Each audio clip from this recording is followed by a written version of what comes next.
Hello and welcome to this, our 85th live stream. Now back to our regular program. Today we are we're sort of trying to get back into normal after all the, let's just say the brouhaha over the debate. So we're trying to restore the normal way of doing things on this channel. Now, I do have a little bit of housekeeping. I don't normally ask for this on this channel, okay? But I would like to ask my viewers here for prayer. My mother right now is very ill. Okay, she's in the hospital right now.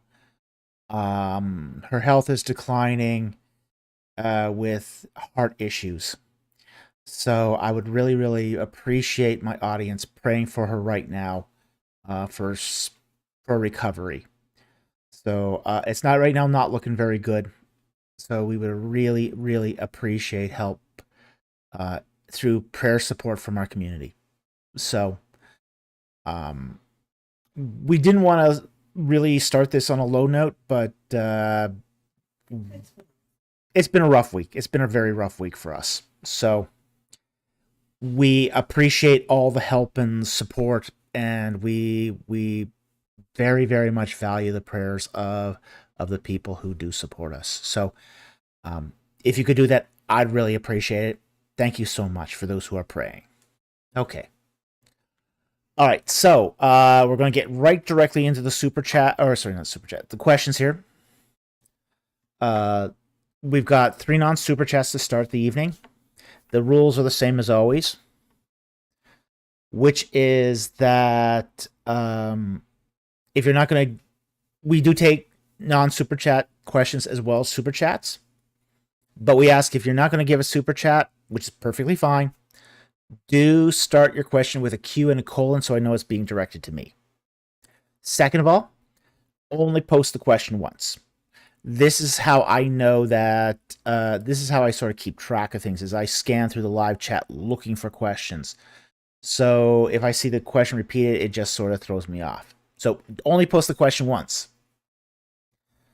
Finally, if it's about a passage in the Bible, or if it's about a foreign word, please give me some context. So I'd appreciate, say, the book of the Bible, the chapter and the verse, or the language and what you think the word means, just to give me a little context to sort of, go off of. So anyway, with that said, let's get into the questions. Okay? So our first question of the night comes from Chow Yi, and he asks, how do we reconcile the anti-sedentary sentiments early in the Bible, for example, Cain and Abel, with the command to subdue the earth and the positive portrayal of cities later in the Bible, for example, Jerusalem? Okay. What we're sort of talking about here is the difference between what comes at the beginning to what comes later. Okay. Now, it is, in many respects, the plan that Israel starts off as basically a pastoralist society. Okay, so they're starting off as shepherds, essentially. And they're coming out of the city of Avaris, a very large, cosmopolitan Egyptian city with many idols, many gods, produce that's shipped in and traded. And God is trying to change their mindset to where they're more of a shepherd mindset, where they're dependent. Now, that's not going to preclude the formation of cities, but it is going to even to build a dependence upon God.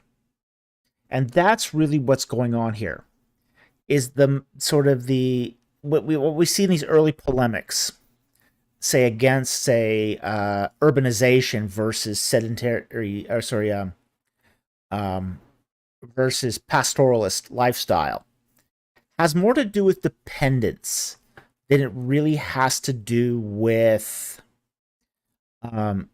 being inherently negative towards cities. The problem with the cities for the Israelites, and this is specific towards the Israelites, doesn't apply to all cities, but the idea here is that cities represent for the Israelites a stumbling block, at least at the beginning. You know, they represent slavery, they represent idolatry, they, you know, I mean, if you live in a port city, you see this. You know, I live in Vancouver. Vancouver's a port city. You know, we get all sorts of religions coming in, all sorts of different philosophies and ideas. Yes, you also get all sorts of cuisine and culture.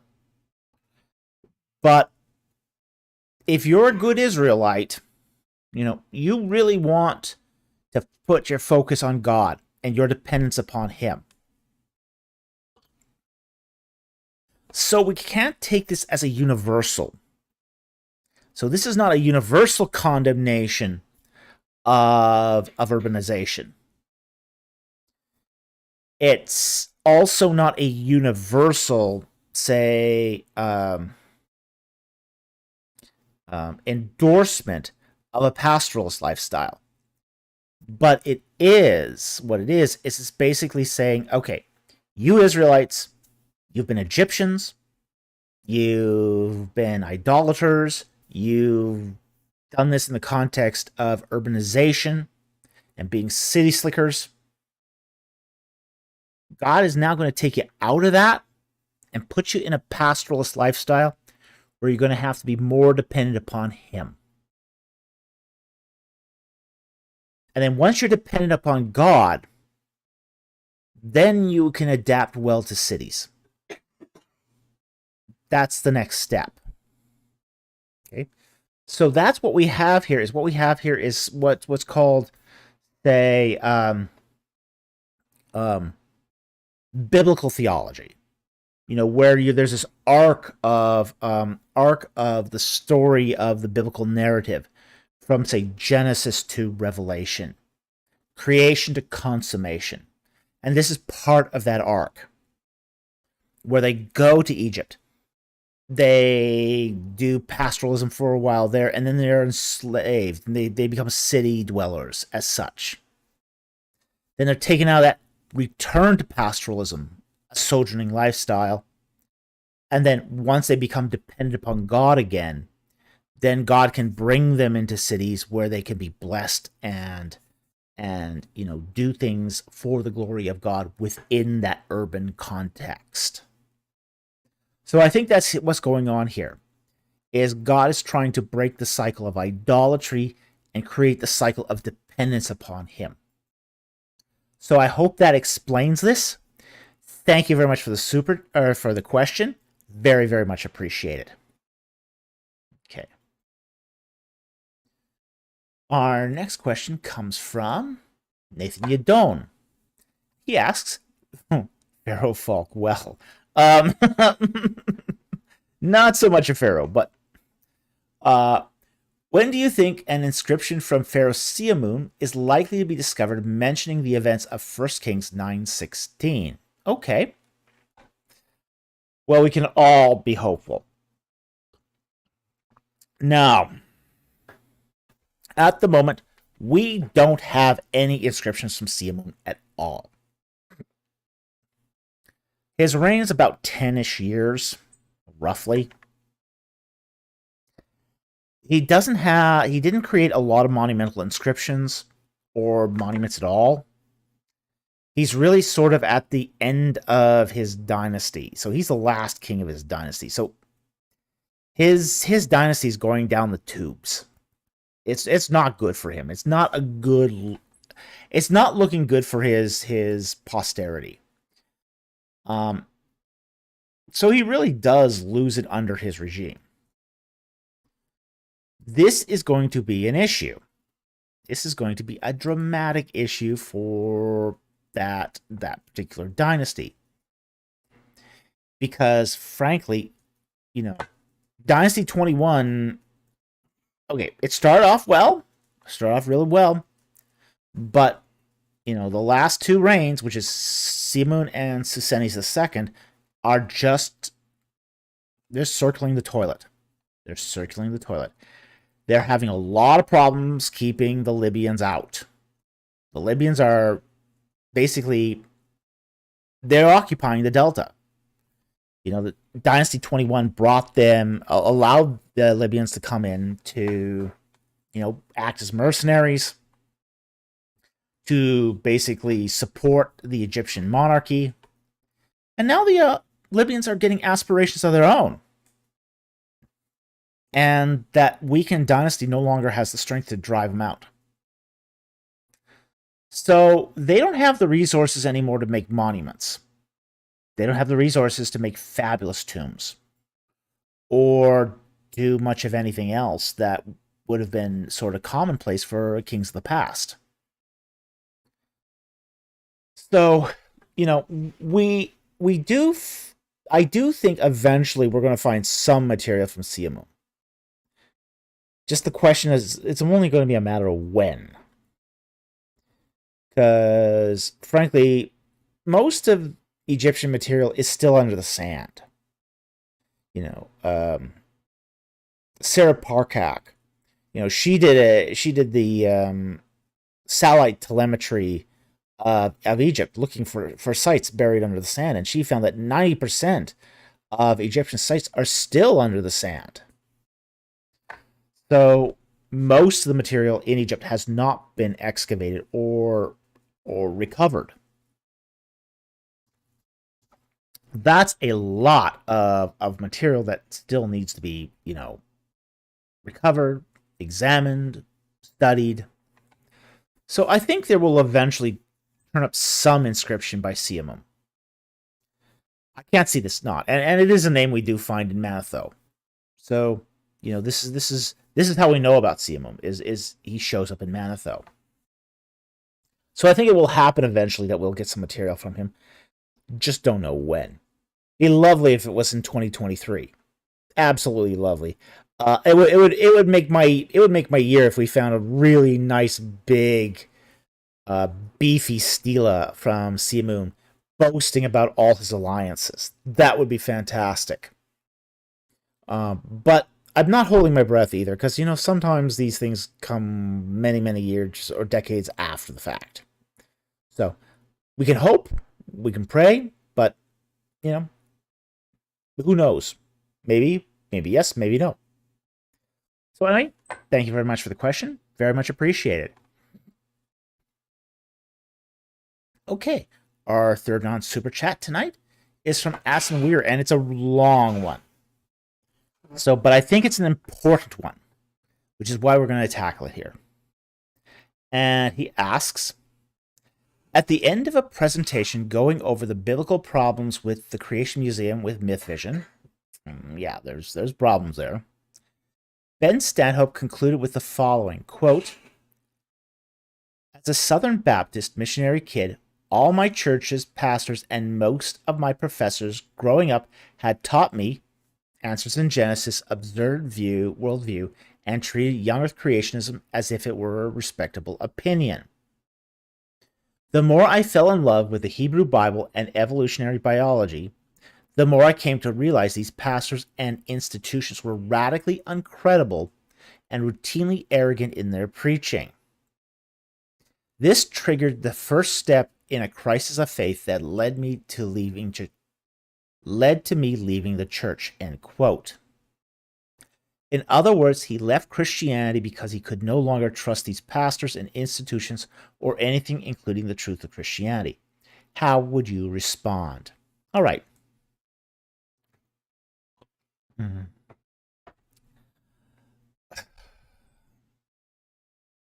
I think that creationism could be, even young earth creationism, could be a respectable position.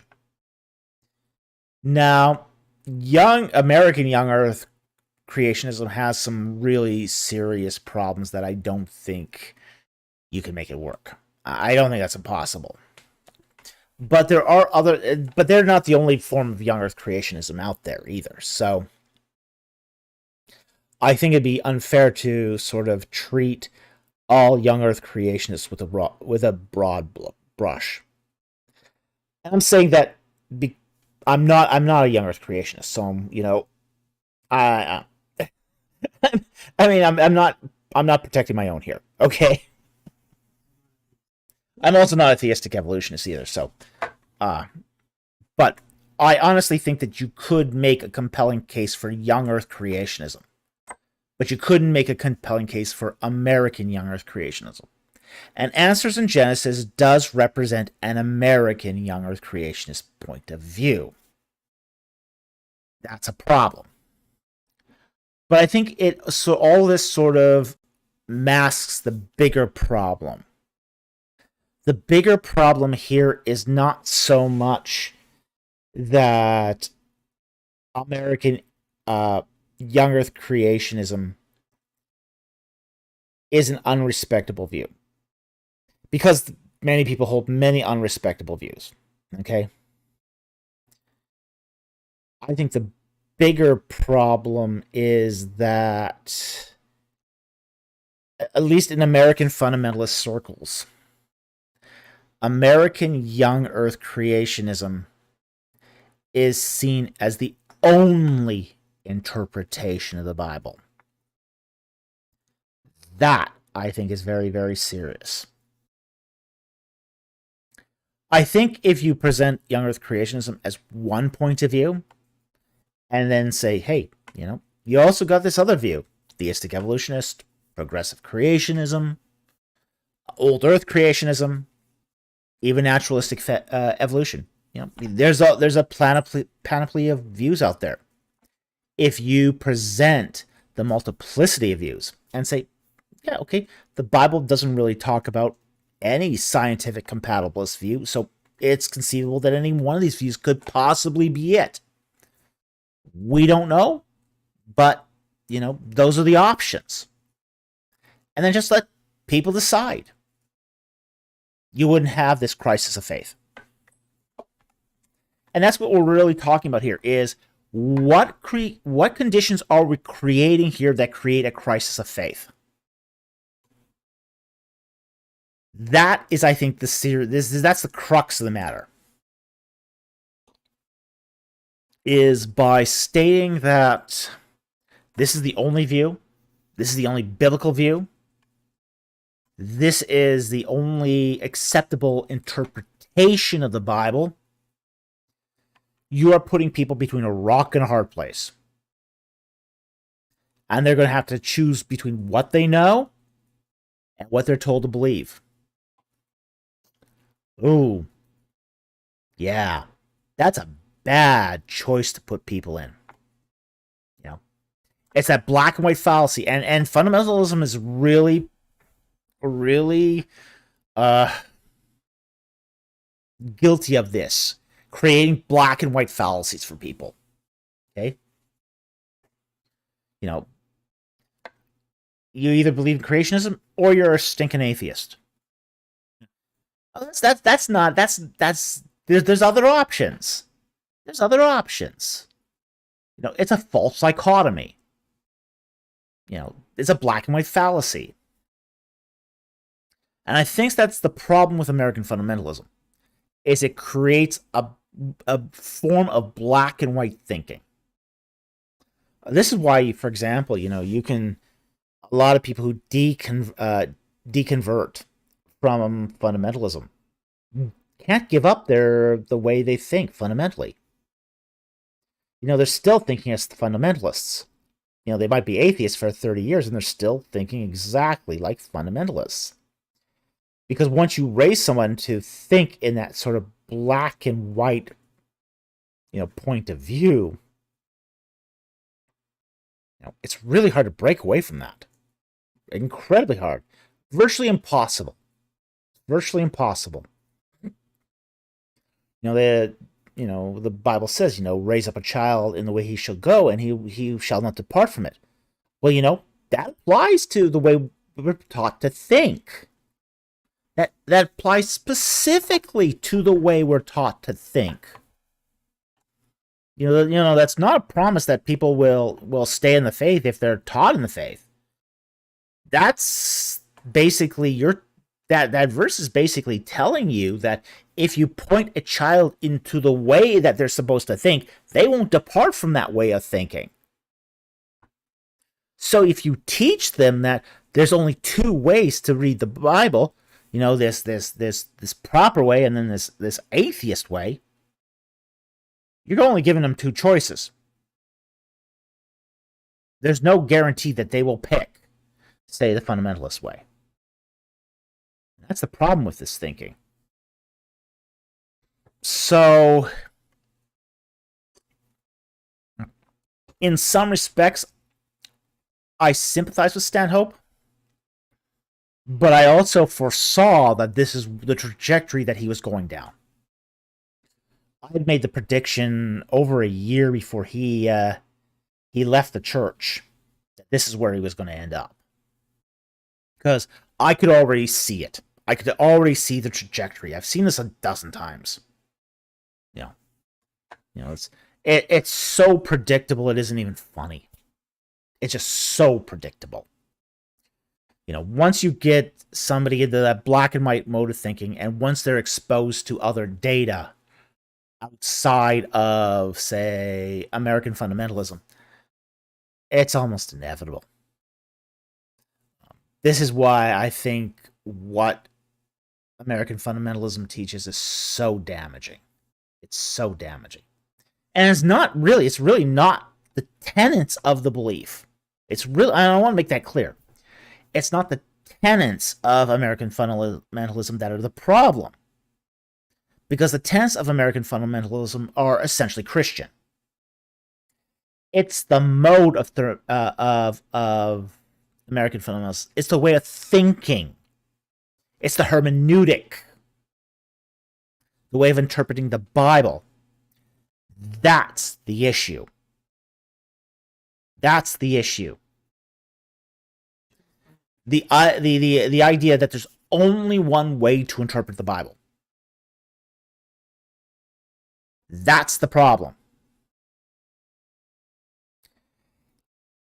If, for example, you could conceivably have a kind of American fundamentalism that, is open to other points of view, but then it wouldn't be fundamentalism at that point, and then you're more into evangelicalism at that point.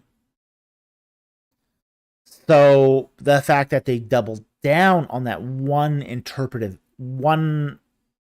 hermeneutic leads to these inevitable crises of faith and deconversions and ultimately making atheists. So I think this is a really important issue. The problem I don't think is so much the content. As I said, Answers in Genesis aside, because Answers in Genesis is pushing a form of American young earth creationism that I don't think stands up to scrutiny. I really don't think it stands up to scrutiny. That being said, I think there are forms of young earth creationism that could stand up to scrutiny, at least in theory. At the same time, too, the problem is that the crisis of faith is not coming out of the belief. It's coming out of the hermeneutic. And because it's coming out of the hermeneutic, that's a lot more difficult to change. You can change the belief, and it won't affect much of anything. But changing that hermeneutic, that's going to be hard. Because there's so much dependent upon the hermeneutic. So that's my thoughts, and that's how I would respond to this issue, is that the lack of trust comes from the failure of the hermeneutic. not the failure of the belief. Because, as I said, with slight modifications, you can make the belief work. But because of that hermeneutic, they can't change. Because it can't change, the reed that doesn't bend breaks. And that's what's happening here, is we've got a lot of broken reeds. So, anyway, thank you very much for the question. I think it's a very important issue. That's why I took it, even though it's a very long one. I hope that helped. And I would like to see some reform here within American fundamentalism so that we don't get more of this. But, you know, if they could, say, be more flexible in the thought, they wouldn't be fundamentalists. Catch-22. And that's the problem. So I thank you very much for the question. Very much appreciated. Okay. So, let's now go on to the Super Chats. Our first Super Chat is from Mr. Rich B.O.B. for $2. Thank you very much for the Super Chat. How did ancient Near Eastern god-napping gods work? Like 1 Samuel 5. Okay. Pull up our Bible here.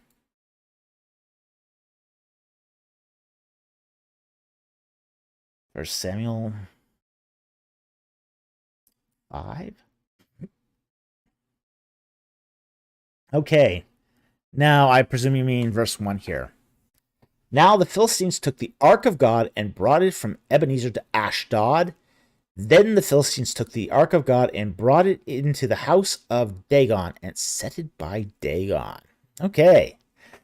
God napping. It's like kidnapping, but we're using other people's deities. Fairly common practice, actually. This was not an uncommon practice in the ancient Near East. You know, you get a conquering power that comes in, conquers a city, and then takes the statue of the god and brings it back to their temple at home. This actually happened pretty frequently. Now, most of the ancient Near Eastern civilizations were polytheistic, or at best henotheistic. So, stealing another person's god and bringing it into their pantheon was not a violation of their religion. It just created an addition to their religion. Probably the most famous example of this in the ancient Near East was when the Hittites conquered Babylon. Mursili I went all the way down to Babylon, conquered it, took the statue of Marduk from its temple, and brought it back to Hattusas. By the way, never returned it. Marduk never did go home. But they brought Marduk back to Hattusas, and they just added it to their pantheon. So this was actually a pretty frequent practice. And part of it was that sort of inherent to the polytheism of the ancient Near East was a tacit acceptance of other people's deities. The idea here is that, well, it's part and parcel to localism. Localism is the idea that gods were manifest locally. I mean, a god could be only in one place at one time. Therefore, our god in our statue here is the god of this area. Okay? So, you got the Hittite gods who are ruling locally at Hattusas. You go down to Babylon, you take Marduk, and you bring him back to Hattusas? No. Now you've got their god too. He's captive in a statue. You keep him in a sacred space. Keep him happy. Now he's going to bless you also. Now you've got two gods working for you.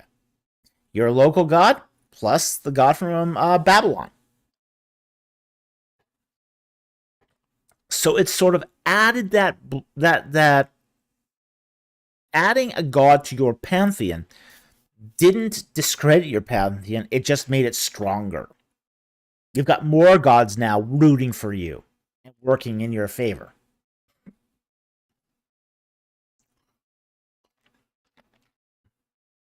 So I think that that's how it works here. Because it's not a monotheism, there's no idea of exclusivity between gods. Because we're talking about here a polytheism. And really, no polytheism is truly a closed pantheon. All true polytheisms are open pantheons. So they're accepting of other gods from other places. So, as I said, Mershili can go to Babylon, steal Marduk, bring him back, no problem. Absolutely no problem. Now you got two gods working in your favor. So anyway, I hope that answers your question. Give you some idea of how god napping worked in the ancient Near East. As funny as that sounds. Thank you very much for the super chat and very much appreciate the question. I hope that helped.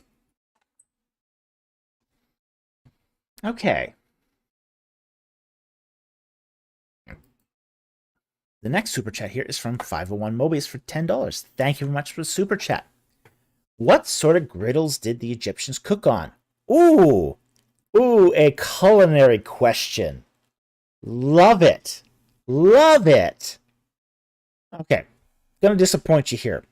They didn't cook on griddles. Did not do that. The way Egyptian cuisine developed was they had ovens, but not griddles. So there wasn't any sort of pan-fried food in Egypt. That would come much, much later. That you wouldn't see that until the Arabic period. But what you had in Egypt was the development of the tangier. So you'd have these big ovens. They would use to make bread. Okay? And bread would be basically baked in these tall cylinders that'd be stuck, basically like honeycombs inside the oven. But there'd be some space in there for tangiers, which are basically sort of, how do I say this? They're not quite like crock pots. They're sort of shallow, high-sided dishes that you would place your meat and your vegetables and your cucumbers in there. And the whole thing, you put your tangier in the oven with your bread as it bakes. So, it's a lot more like that than it was, say, frying. They didn't really fry in Egypt. At least not as far as I know. They stewed. They had pots for stewing. They did that. They did boil things on occasion. But they didn't really fry things a whole lot. They did have oil.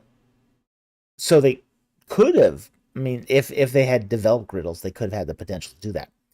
Part of it was that to make something like a griddle would have been really, really expensive.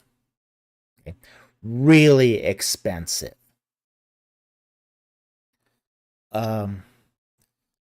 In, say, Bronze Age Egypt, like the New Kingdom, they didn't have iron. They didn't have steel. So there's no steel pans to bake off, and no pig iron. So no cast iron frying pans.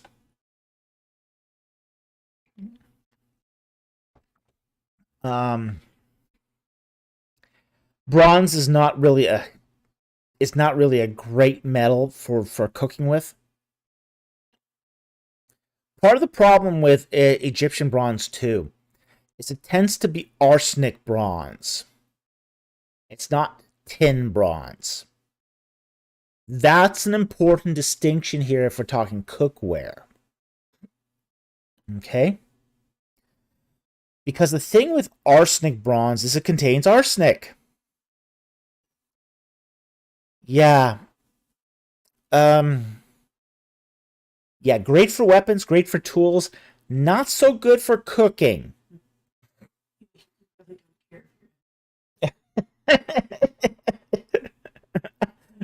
You might want to serve your enemy a meal cooked in arsenic bronze cookware, but you might want to reconsider that idea for the family. Just saying. Okay, so the whole idea of griddles, and it would have been prohibitively expensive anyway. It would have been just prohibitively expensive. Bronze was really expensive. 23 ounces of bronze, roughly a deben, could have, bought you like a few sheep. I mean, it was costly. It was really, really expensive in Egypt. So if there had been sort of griddles, it just would have been out of this world pricey. So you don't get a lot of griddles in Egypt. And as such, fried food was not something that was introduced until, say, the Islamic period. Now, once you get to the Islamic period, you start seeing stuff like fried falafel, that sort of thing. They could fry chicken at that point. But that's not something you're going to find in Egypt during, say, the late Bronze Age. They're going to mostly boil or braise. That's going to be most of what they do. They might also do some, say, roasting. That's sort of also in their purview. So they could roast as well. But just frying is not going to be there. So anyway, but great question. Wonderful question. Thank you very much for that super chat, and I hope that sort of cleared it up. But the Tangier is what you really want to look into if you want to really say this is the definitive Egyptian cuisine. So thank you very much for the super chat. Very much appreciated. Okay, our next super chat is for $10 from John Morton. Thank you very much for the super chat. Hi, Dr. Falk. What do you think is going on in Genesis 3:14-16? Ooh. Particularly verse 15. Oh, I know where you're going with this. And he says, I have heard is a reference to the coming Messiah and his ultimate victory over the devil. Thank you. All right. Let's bring this text up. It's an interesting text. Genesis 3:14. Okay. Starting verse 14. And the Lord said to the serpent, because you have done this, cursed are you more than all the cattle, and more than every beast of the field. On your belly shall you go, and dust shall you eat all the days of your life. And I will put enmity between you and the woman, and because of your seed and her seed, he shall bruise you on the head, and you shall bruise him on the heel. I think that's probably... Yeah. To the woman he said, I will greatly multiply your pain in childbirth. In the pain you shall bring forth children. In pain you shall bring forth children. Yet your desire shall be for your husband, and he shall rule over you. Okay. Now, there is a lot here. This is one of the most controversial passages in all the Bible, especially verse 15. It's going to come down to this. How do you interpret the seed? Okay. The seed of the woman. What is the seed of the woman? Every sort of a religion has a different view on this. And this is sort of the rub. Now, this is the verse that sort of in the 1st century AD divided Christianity from Rabbinic Judaism.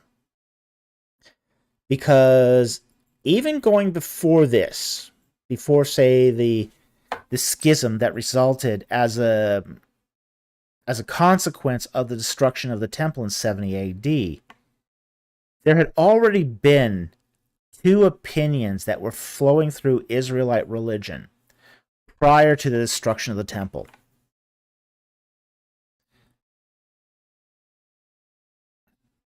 you had one interpretation that said the seed of the woman is the nation Israel.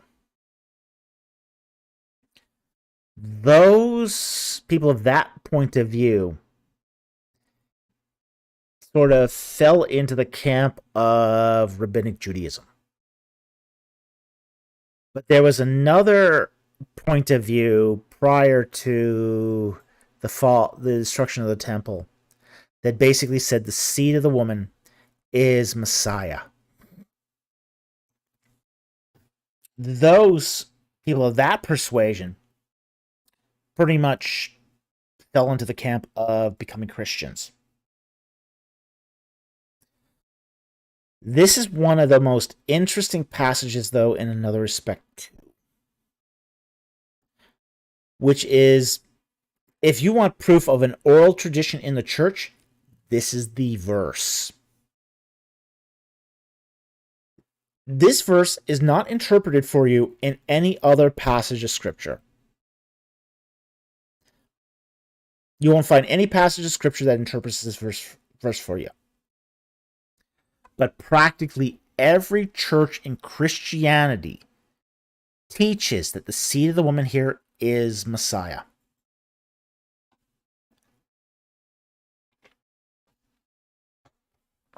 And it's pretty much been this way since the founding of the church.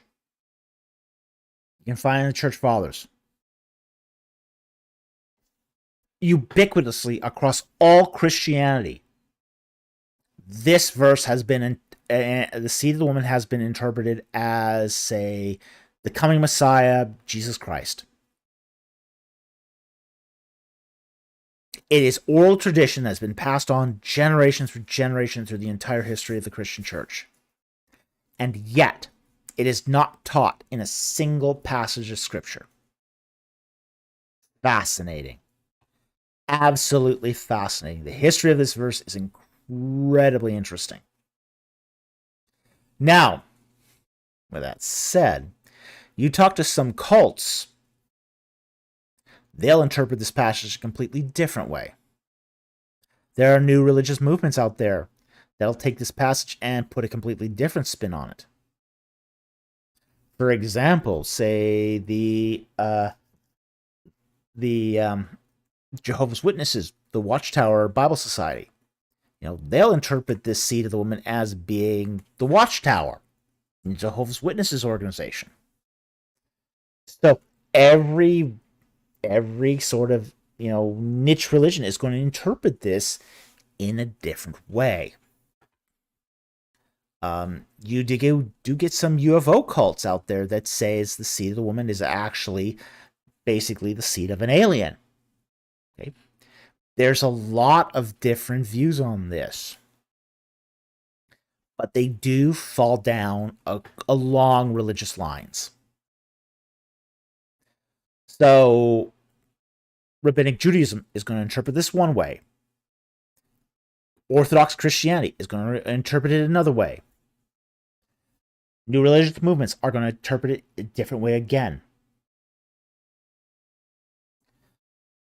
But the tradition of the historic Christian faith is to refer to this as Messiah. And this is, as I say, an oral teaching. It's been passed down from generation to generation for 2,000 years. And the serpent here is, almost everybody across the board is going to equate the serpent to either the devil, Lucifer, evil.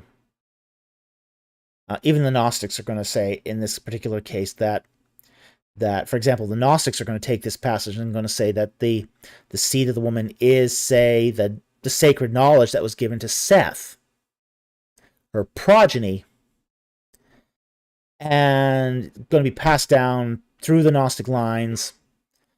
And the serpent here is the destructive thinking that traps you into materialism. So, so the controversy here is usually more along the lines of what is the seed of the woman versus what is the serpent. So, are we having problems with Sharp spear is Are we having problems with Okay, so yeah, my audio levels seem to be looking good, so I don't know what's happening with him. All right, so anyway, I hope that answers your question. Thank you very much for the super chat. Again, fascinating passage. There's a lot more we could get into on this if we decided to delve real deep into this, but I think that's probably good enough to answer the question here. So anyway, thank you very much for the super chat. Very much appreciate it.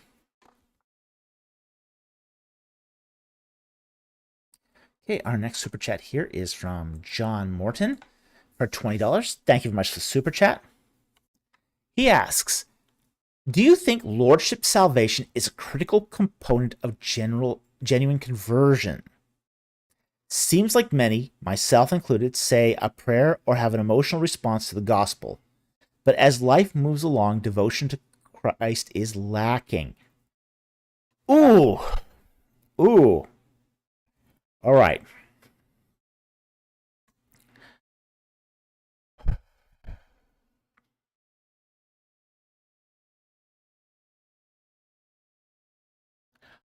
Let me qualify this.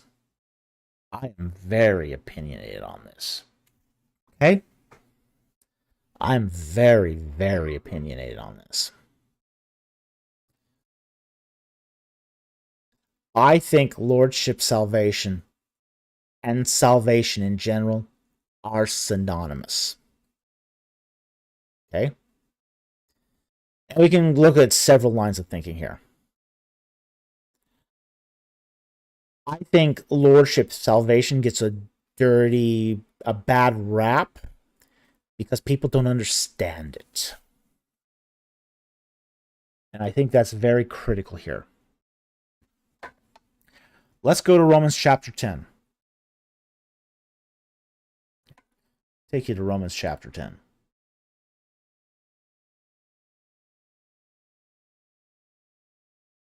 Romans chapter 10. If there is a definitive statement on salvation, it is this. Romans chapter 10, verses 9 to 11. I'll continue this. Okay, I'll start at verse 8. But what does it say? The word is near you, in your mouth and in your heart. That is the word of faith which we are preaching. Okay. Now understand the word faith here. Okay.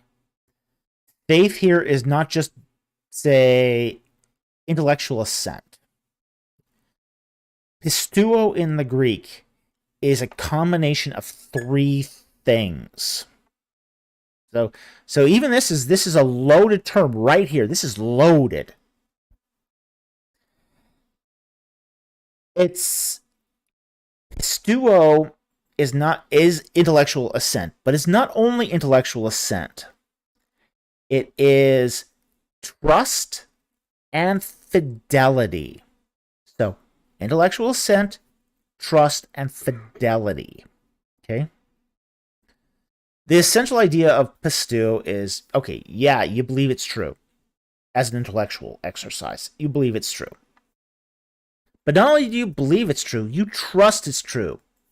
See that chair over there? Yeah, okay. You believe intellectually that it'll hold your weight. But do you trust that if you sit in it, that you'll hold your weight, and therefore you sit in it? But then there's also another matter called fidelity. And fidelity is that not only do you believe it's true, not only do you trust in its truth, but you also adhere to its truth, forsaking all other. Okay? So the idea is that, okay, you got a chair, you intellectually believe that it's solid, you trust it enough to sit in it, and you're comfortable in it.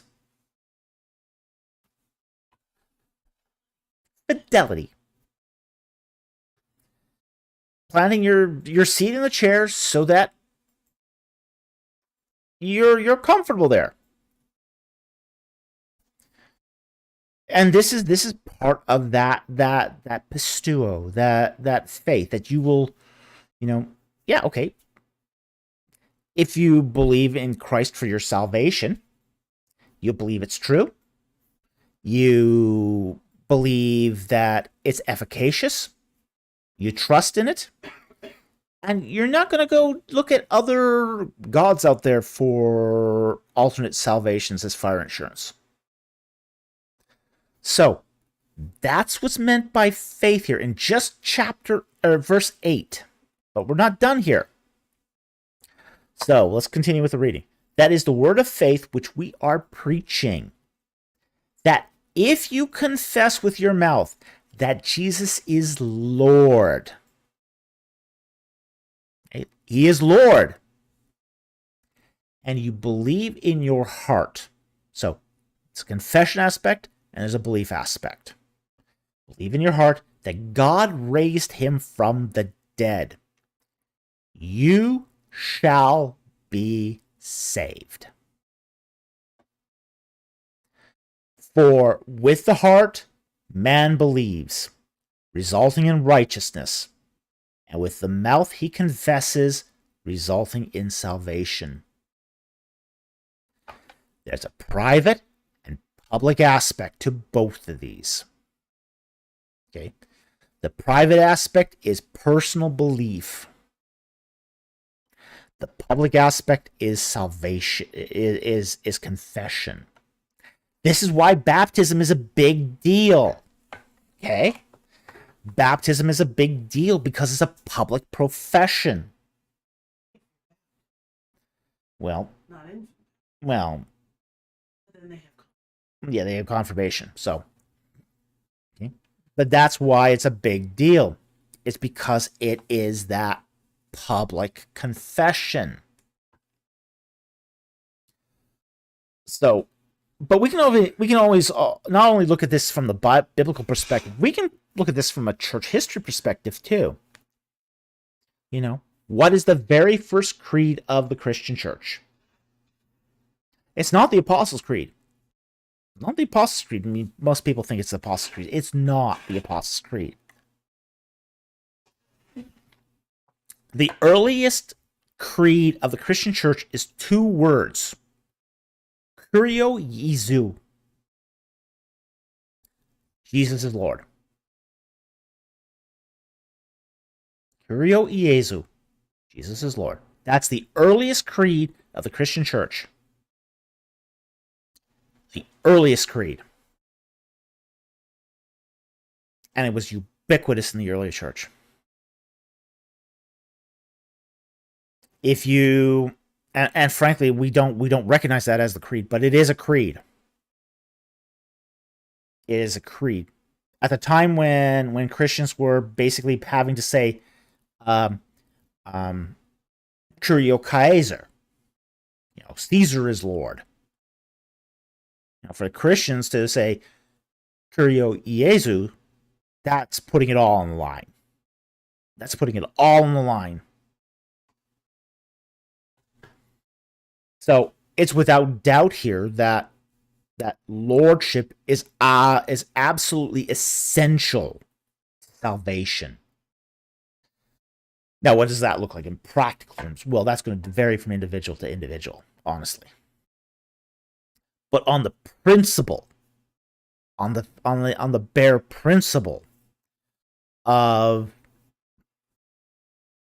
the matter of salvation, lordship is essentially going all in.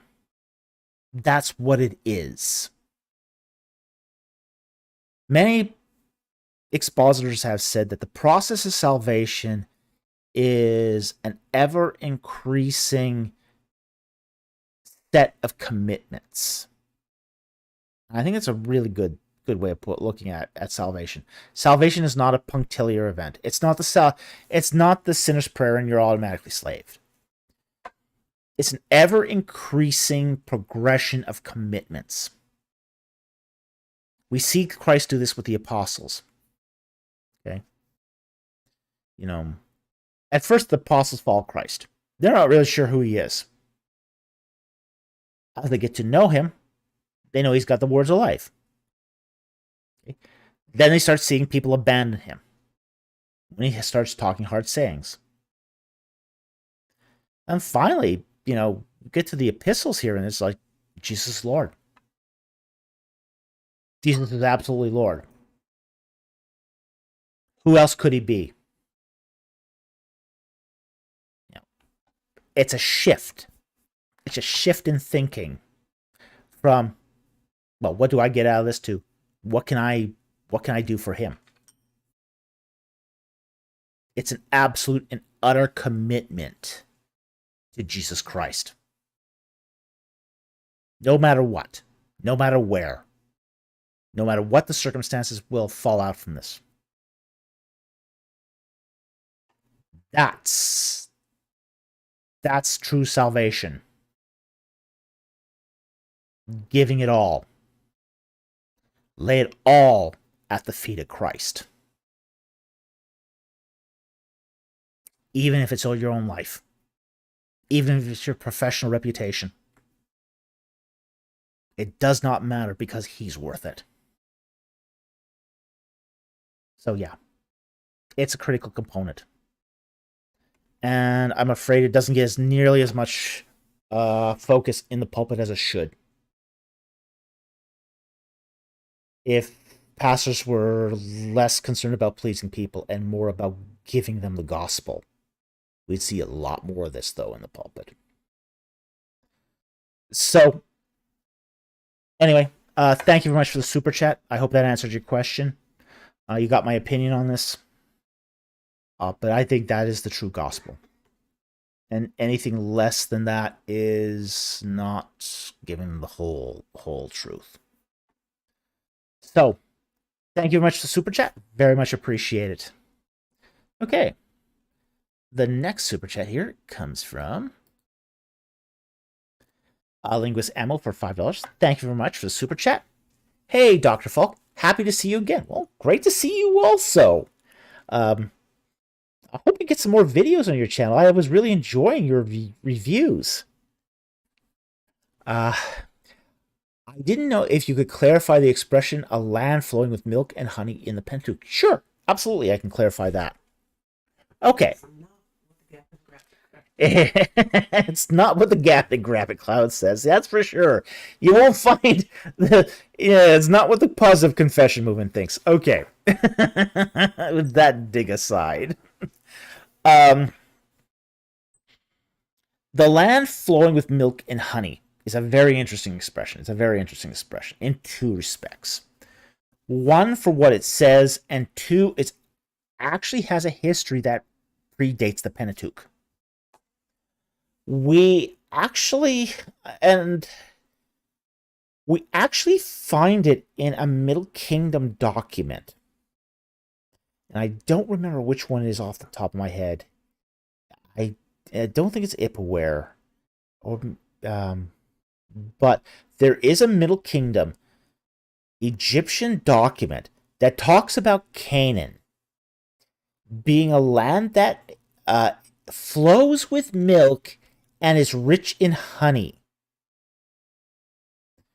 So the Middle Kingdom view of Canaan, which is Middle Bronze period, is the Egyptian view was that Canaan was a land that was rich in certain resources, certain agricultural resources.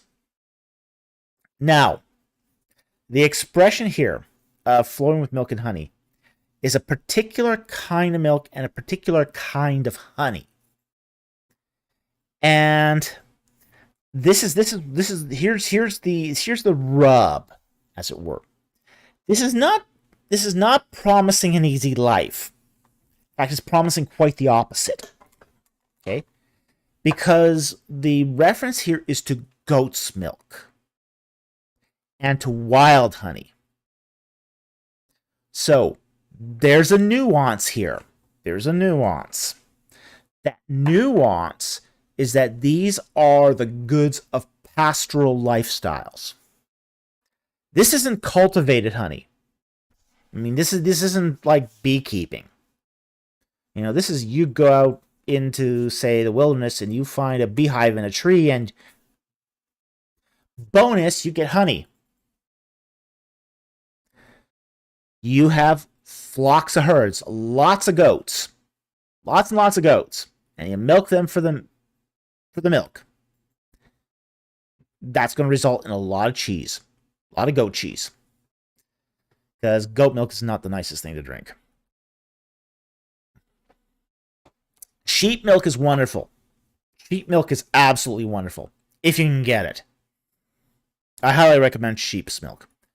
Goat's milk, not so much. Not the best tasting stuff. But it is... the point of this passage here is that what God is promising the Israelites is a pastoralist lifestyle, not a sedentary lifestyle. He's not promising them that they'll be farmers. He's promising them that they'll be sojourners in the land of Israel.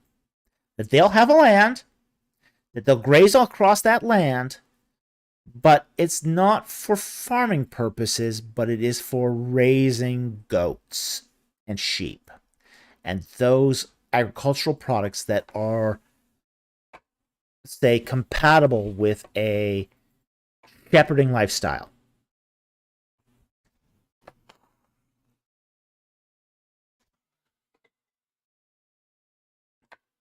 So, anyway, that pretty much explains it. I hope that makes sense. I hope that helped. Thank you very much for the super chat. I very much appreciate it. I think, well, as I say, one of the most fascinating things is seeing that combination of milk and honey show up in Egyptian texts. And I think that's that for me is one of the most fascinating bits, is seeing it in the Egyptian text, because, you know, it just tells you that even in Egypt they were thinking this. So it would have been inevitable that the Israelites would have also been thinking it while they were there. So, as I said, really interesting connection. Thank you very much for the super chat. Very much appreciate it, and I hope that helped. Okay, the next super chat here is from Asin Weir for $4.99. Thank you very much for the super chat. Do you think Adam and Eve were the first image bearers among earthly creation? Why or why not? Ooh. Well, yes, I do think Adam and Eve were the first image bearers among earthly creations. Now, we are told that mankind was made in the image of God and in his likeness. Now, what's interesting about that passage in Genesis 1 is that it's using cultic language. The language you'd use with the idols. You know, the idea that this is you're religious image, but you're also an idol that God is going to fill with his spirit to show his glory to the world. The idea here is that mankind is created to be the image of God, to represent his glory. Now, when we fall, when we sin, we mar that image. You know, and that's... But there's no doubt here that the purpose of mankind is to show the image of God. To be his representative, to be his presence here on planet Earth. This is also why, too, that when we see in the New Testament that when those who are saved, you know, come into the glory, they are conformed to the image of Christ. It's that restoration of Edenic purpose. We, as believers in Jesus Christ, are meant to represent Christ, to be the image of Christ, and ergo, the image of God. So through the resurrection of Jesus Christ, we are restored to that Edenic purpose, that representation of, yes, we are embodied beings that reflect God. So I do think Adam and Eve were specifically designed for this purpose. Now, I'm not going to get into scientific compatibilism here, because again, I don't play that game. And I don't think it's necessary to play that game. I think we can just go to the biblical text at this point, look at the mytho-history, and basically say, okay, this is what we see. This is what we see as the telos, the end, the purpose of the creation of mankind is to have a relationship with God, to reflect Him, to show, to be a representative of God on planet Earth. Basically, to be His images and idols. Not in a bad way, though. This is not a condemnation. This is not a even though it's using cultic language here and is using the language of idolatry, it's not idolatry. It's God doing something very, very calculatingly. Basically saying that, hey, there's an aspect of this that's not bad. But it ultimately brings glory to God. And that's what's important here. We were supposed to be conformed to the image of God, conformed to the image of Christ, to bring glory to Him.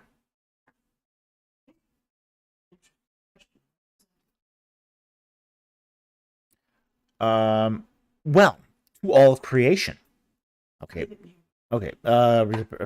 Yeah, there's a follow-up question here. I'll just point it out here. Yeah. So let me just pull it up here. Okay. Represented to what? The image of God to what? Okay.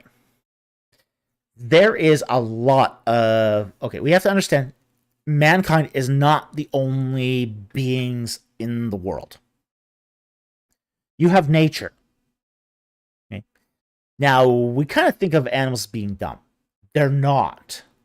They're not dumb. They do have emotions. They do have feelings. They will actually increase in ability and intelligence when in contact with human beings. There's also spiritual powers. A lot of them. Something we don't talk about nearly enough is the fact that there are spiritual entities out there. Entities that are a lot older than mankind. And unfortunately, we only have just the barest grasp of who they are. We have, there's of course the angels, the demons. Some of Second Temple period texts call them watchers. The elder powers, the principalities, darkness in high places. Okay, so there's more to this universe going on than most of us are aware of. A lot's happening here.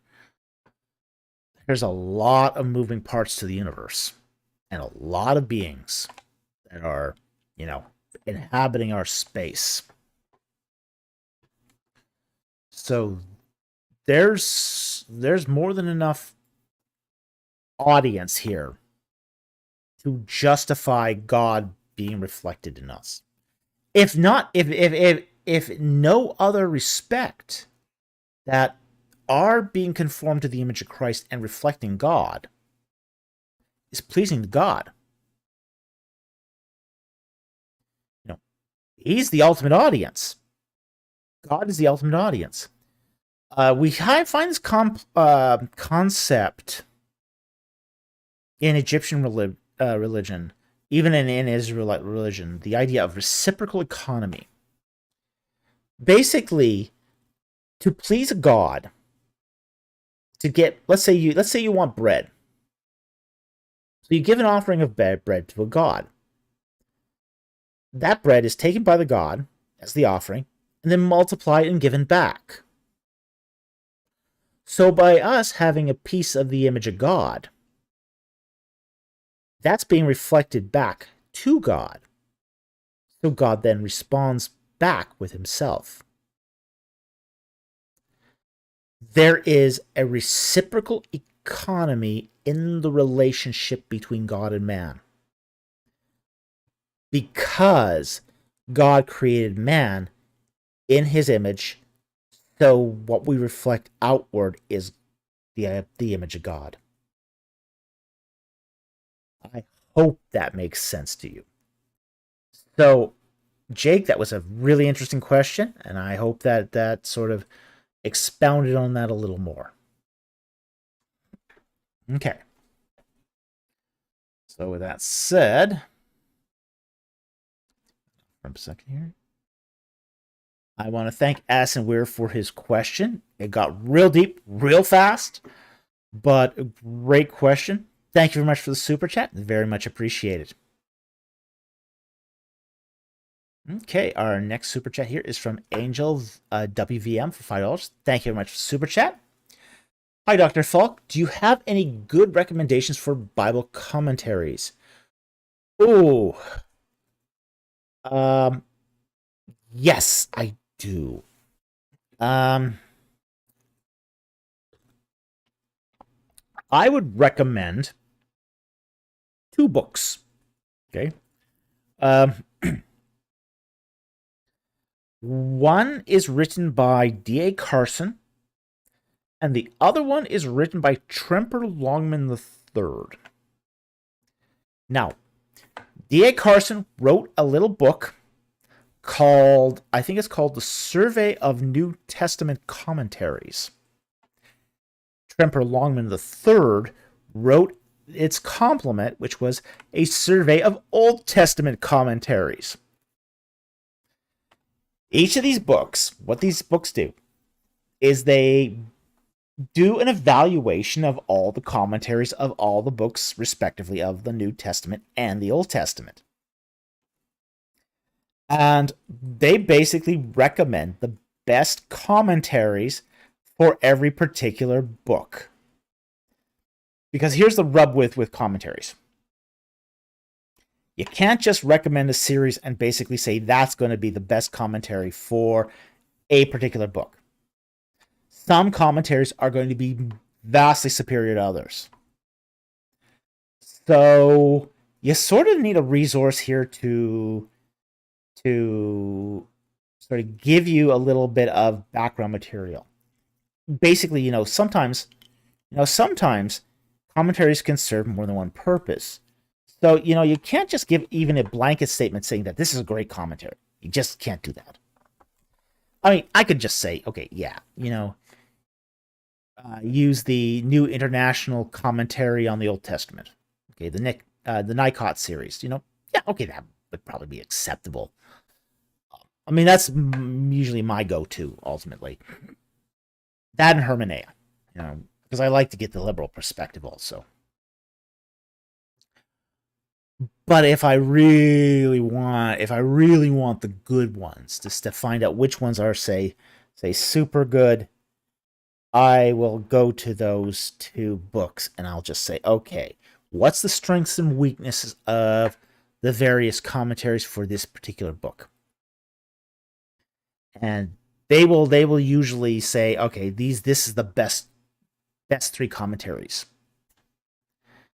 So I think that's the smart approach here, is to get those surveys, those 2 books, those 2 survey books, and then, make your decision on commentaries based on that.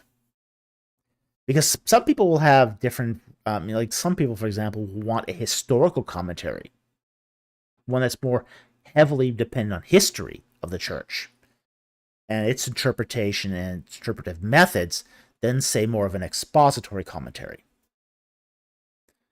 So that is what I would recommend here. Anyway, I hope that helps. You got 2 book recommendations there that should get you started on selecting good commentaries for you. Thank you very much for the super chat. Very, very much appreciated. Okay, the next one here is from Zeobeo for €22. Thank you very much for the super chat. Hi, Dr. Falk. Just wanted to ask if there were any other ancient religions that made the very bold claim, quote, by the way, one day all humanity will worship this particular god, end quote. Thank you.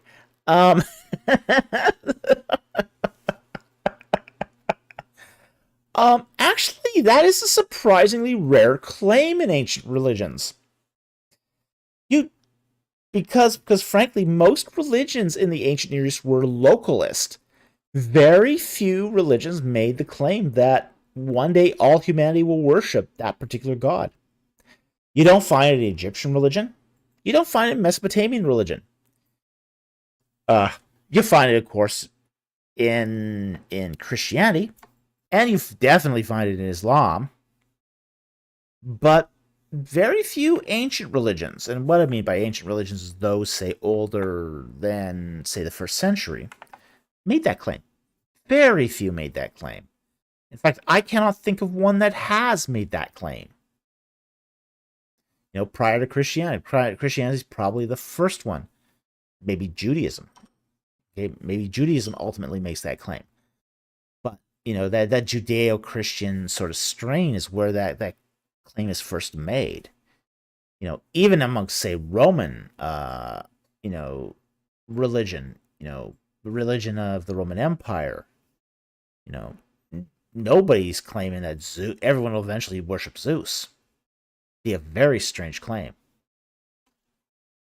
So it's triumphalism is a very rare claim in ancient religions. You don't see it often at all. You don't see it often at all.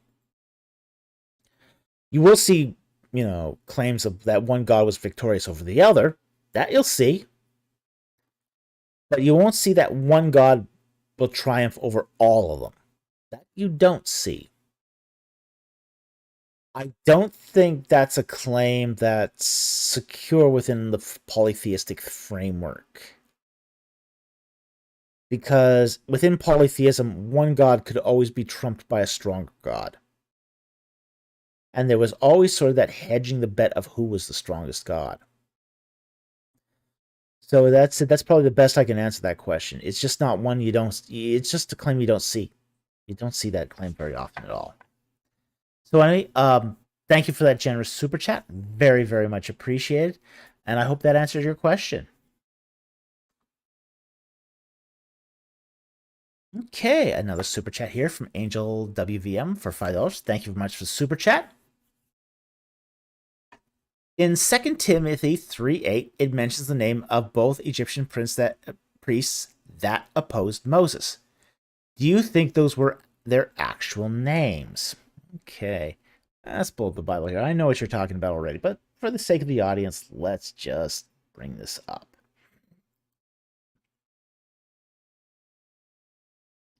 Yeah, pretty much. Okay. Verse 8. And just as Janus and Jambres opposed Moses, so these men also opposed truth, men of depraved mind, rejected as regards the faith. Okay. This is taken from Apocrypha. Okay. It's an idealization. This was not their real names. Janus and Jambres are not Egyptian names. Okay, let's just get that right out there. These are not Egyptian names. There's no reference to them in the Bible anywhere else. Okay. These are taken from Jewish legend. Basically Jewish apocrypha. An idealization. And these were not real people. These are not their actual names. They are... We know from, say, the Torah that when Moses does his you know, turning the staff into a serpent before Pharaoh, the priests of Pharaoh repeat the act. Okay? They do their own sort of version of it. So there was the idea in the Torah that there are at least two priests who are doing the same thing. So you do see this in Hebrew lore. And I'm using lore here very, very loosely. Not to mean that it's fiction, but that it's part of Hebrew culture. To assign names to people, even if you don't know for sure that that's their names. Like, for example, the three wise men. Okay. Christian lore, which is an extension of Hebrew lore, does the same thing. You know, they assign three names to the three wise men. Well, we don't know if there was just three wise men. We know there's three gifts. Because there's three gifts, there's the assumption that one wise man per gift. No, that's not necessarily a true assumption. And Christian lore has assigned names to those wise men. In the same way, Jewish lore has assigned names to those Egyptian priests, knowing that it's not necessarily the actual names of those priests. And Jewish writing had no problem with this sort of idealization. In fact, they would tweak names at times to make pedagogical points. For example, Nabal. When King David, he's out with his army, and he goes to the residence of Nabal and asks for food and drink for his men. And Nabal goes, "Who's David? I don't know this guy." Well, yeah, he knew him. But the fact is that he was being stingy. David asked for hospitality, and Nabal was being stingy. Well, the word Nabal means fool. No Hebrew mother would name their kid Nabal. No Israelite mother would name their kid fool. Okay. This is a Hebrew writer making a commentary on the actions of this man by changing his name. They did the same thing with Antiochus Epiphanes. Antiochus Epiphanes was a deluded, self-aggrandizing, Seleucid king. The Hebrew writers changed his name from Epiphanes to Epimanes. Epimanes means madman. So Antiochus, madman. Your mother knew she was Yeah, the two children of Ruth that died in Moab were named Sickness and Misfortune. No mother would name their kids Sickness and Misfortune. That's not what mothers do. They give their kids good names.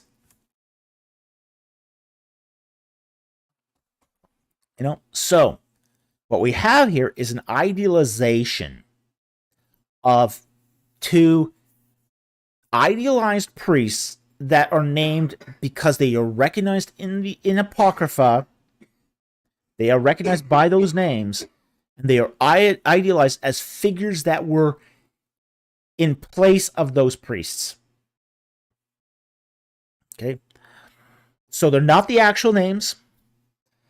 Those names did not exist in Egypt, but they're idealizations. So instead of saying, well, just as the priests opposed Moses, they said that they made this concrete. They made this concrete so it's better for the reader to visually to better understand this. So anyway, I hope that answers your question and provides some clarity to this. Thank you very much for the super chat. Very much appreciated, and it's a good question. Okay. Next super chat is from WQ for $5. Thank you very much for the super chat. How did Egyptian succession work? Ooh, good question. Was the heir typically clear? Yes, it typically was. And did new kings and pharaohs often have to deal with serious pretenders and unrest? Yes, they did. Okay. Let's state how succession works in Egyptian, the monarchy. The person who inherited the throne was the eldest son of the great queen. Now, kings in Egypt had many queens. They had many, many queens. But there was only one great queen. Only one great queen. The heir to the throne was the eldest son of the great queen. And this is how the Egyptian monarchy made its line of succession clear. Is that the king would typically nominate a certain woman to be the great queen. Now, sometimes this was done before the birth of the first son. Sometimes it occurred as a result of the birth of the first son. The king even had the option of changing the nomination of who the great queen was. But whoever the eldest son of the great queen was, that was the next king. So, like for example, in the case of, say, Nefertiti, she was the great queen of Akhenaten. But she bore no sons, only daughters. So it's questionable whether or not any of them could have obtained the throne. On the other hand, we do have, say, certain people who did inherit the throne, like, for example, Tutmosis III, where, say, the great queen of Tutmosis II had no children. She had no children, so Tutmosis III, his mother, was not a great queen, but a minor queen. So the way succession works was, if the great queen had no male heirs, the next eldest male child of a minor queen would take the throne. And once that was exhausted, once there was no more male heirs from the king, then it was more or less a succession free-for-all. Whoever could take the throne, whoever was strong enough to take the throne could. So there were times when there were usurpers, especially during times when the succession wasn't clear. Times when the kingdom was weak, which allowed for, say, potential for usurping. But we do find this at, for example, the end of Dynasty 19, where, say, the succession of Merneptah isn't very clear, and therefore there is a attempted coup. That does happen for a while. Amenmesis is a usurper who takes the throne temporarily away from Seti II. Ultimately, Seti II wins the throne back, but it's a hard-fought thing. So, really, without that great queen providing a absolute clear line of succession, you did get a lot more unrest and pretenders to the throne. So yes, pretenders did happen. Unrest, and a lot of times during periods of unrest. But usually succession passed peaceably. from the king to the eldest son of the Great Queen, provided the Great Queen had an eldest son. So anyway, I hope that made sense. Thank you very much for the super chat. Very, very much appreciated, and appreciate the super chat. Okay. Our next super chat is from BC for $5 Australian. Thank you very much for the super chat. Hi, Dr. Falk. When engaging in the study of Leviticus, what sources would you recommend for best understanding the meaning, symbolism of the sacrifices? Ooh. Good question. I'd go to commentaries on this. There are a lot of good commentaries on this. The Hermeneutic commentary is good, as I said earlier. So is the Nikon commentary. You might find some good resources in the Anchor Bible commentary. But I generally go to the commentaries on this. The meaning of the sacrifices is basically going to boil down to what kind of sacrifices are being discussed. So, in the sacrificial system, I believe there are, if my memory serves me right, there are 7 types of sacrifices. I mean, you don't only have sin offerings, but you have thanksgiving sacrifices, sacrifices for oaths, purification sacrifices. There's a variety of sacrifices, and I do believe there are some comprehensive works on the sacrificial system, but I don't remember the works off the top of my head that go into this. So, anyway, I hope that at least gives you a little insight here. But I would go to the commentaries on this. That's where I would start. And I would break this down by type of sacrifice. So before getting into the meanings and the symbolism, understand what is the purpose? What is the sacrifice trying to resolve? Okay. Because every sacrifice is trying to fix a religious problem. If you understand what the problem is, you can then understand the meaning and the symbolism of why that particular sacrifice is being implemented. So, here in the chat, Linguist Ammo says, if I could, Richard Averbeck would be an excellent resource on Leviticus and Old Testament law, and I'd agree with that. His work is very good.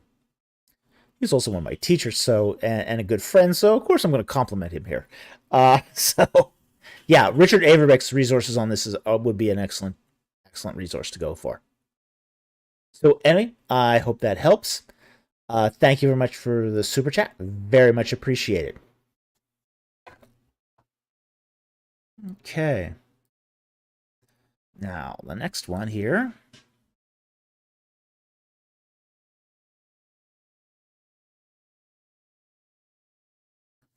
Okay.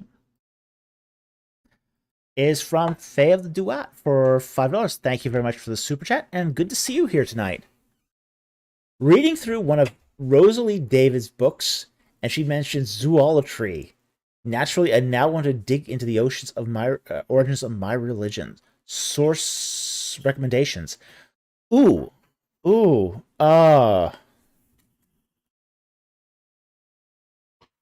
Yeah. I like Rosalie David's works.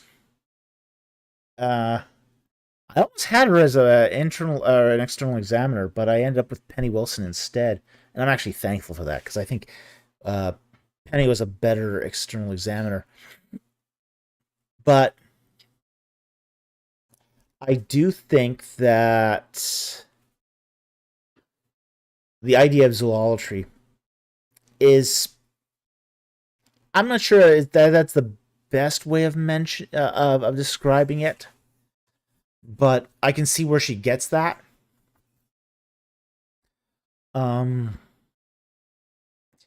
One of the problems is that there hasn't been a lot of really fantastic works on Egyptian religion in the last 50 years. What's the best way of saying this?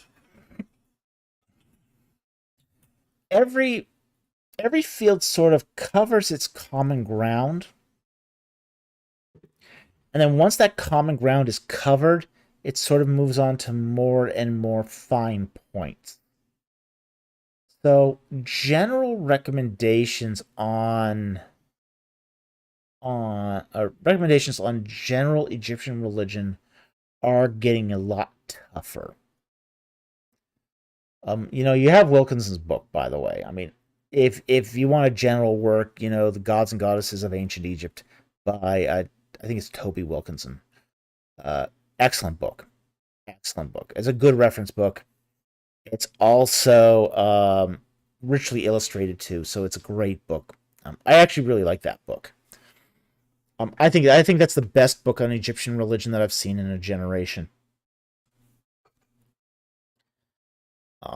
But I think that's probably the best resource I can give for Egyptian religion. As I said, within the last 20 years. I can't think of too much else that would be really sort of pertinent to the whole idea of zoolatry, though. But yeah, Wilkinson's book's excellent. I would highly recommend it. And I think it's probably the best sort of next step to understanding Egyptian religion. So, anyway, thank you very much for the super chat. I hope that provides a little bit of clarity. Thank you very much for the support. Really appreciate it. And it's good to see you here tonight. Really, really good to see you here. Okay. Brian Peachy for $10. Thank you very much for the super chat. Any thoughts on Gershon Galil saying he translated an inscription next to the Gihon spring that says Hezekiah completed the tunnel in his 17th year? Was Hezekiah's 14th year in 1714 or 1701 or 701? All right. All we have right now from Galil is a press release. I'm hesitant to go off of Galil here. Now, Galil has been a loose cannon, an absolute loose cannon. And he has said some pretty crazy things in the last year. I'm going to wait for some peer review here. Honestly, I think this demands some peer review.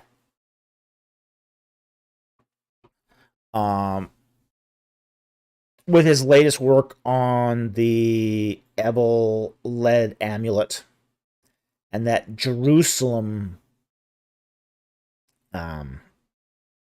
what's it called? The Jebusite tablet. There's enough problematic work here that I'm going to hold off on my comment on this until I see the publication. I want to see the publication on this one.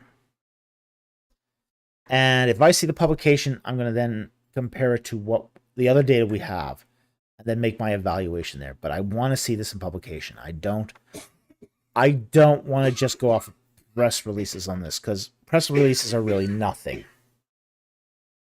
You don't even know if the press release got it correct when it was transcribed. So and press releases also try to paint the rosy aspects without showing you any of the nuance. I mean, for example, you look at Live Science's original press release of Douglas Petrovich's research, and it looked very rosy. Very, very rosy. Then you read the actual book, and you discover it's complete trash. So there can be a huge difference between what the press release says and what the actual final publication reveals. So I'm going to hold off on this one for a bit. I am going to look into this because there is an important chronological factor. Now, my prima facie thoughts on this one, just off the surface, is that I don't think his 714 date is going to work all that well for this. I think that there are. It's possible the 714 date could work. It's possible, but I want to see some more details here. I want to see some more evidence here, and then I'll decide. I don't think the 701 date will work, but I'm not sure about the 714 date either. So I'd like to get more here, and once I get more, I can sort of tune it in. And I might even re-implement. I mean, if there's a solid synchronism that comes out of this, this is something that could be, incorporated into, say, the Groundhog Chronology Laboratory, and then that could produce a different result again, different date again, just because of the multiple factors involved. So. But then again, too, I heard him say on the press release that, he had done a work on chronology, but as far as I know, not many people take his chronology seriously either. So, I've got to sort of wait, and I think that's a good thing here, is just to wait and see what happens. Because if it's anything like the Mount Ebal in tablet, it's just not looking, or amulet, it's just not looking good. His earlier efforts are not looking good at all. So I want to be more circumspect about this because it has bigger implications. So thank you very much for Super Chat. Very much appreciated, but we're going to hold off for now.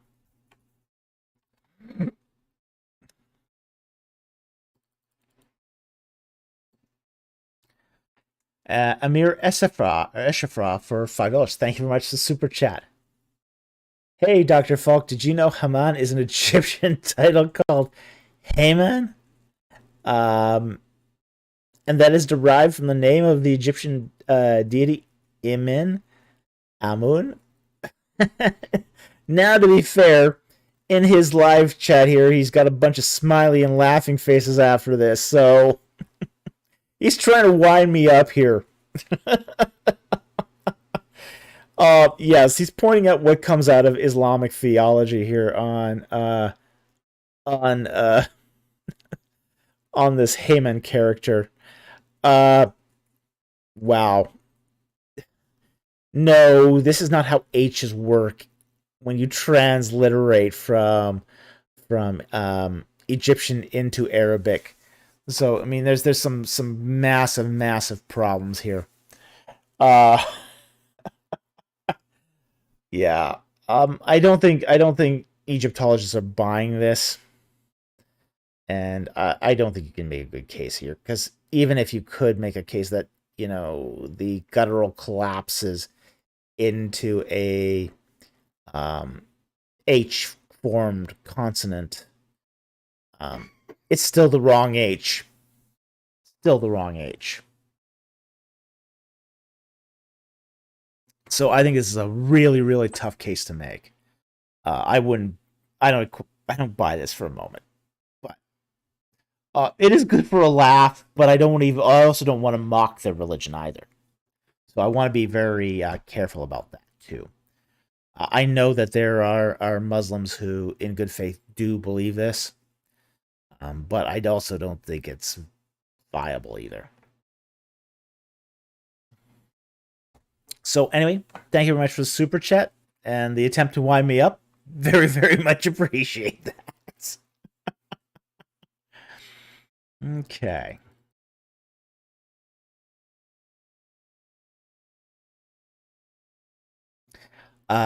Somebody named Cindy for $10. Thank you very much for the Super Chat. Very much appreciated. Revelation 15:6 refers to 7 angels who are spotless white linen with gold sashes across their chests. Is this a reference to the dress of an Egyptian vizier or something else? Okay. Let's pull up Revelation Let's make sure we get the reading right here. 15 verse 6.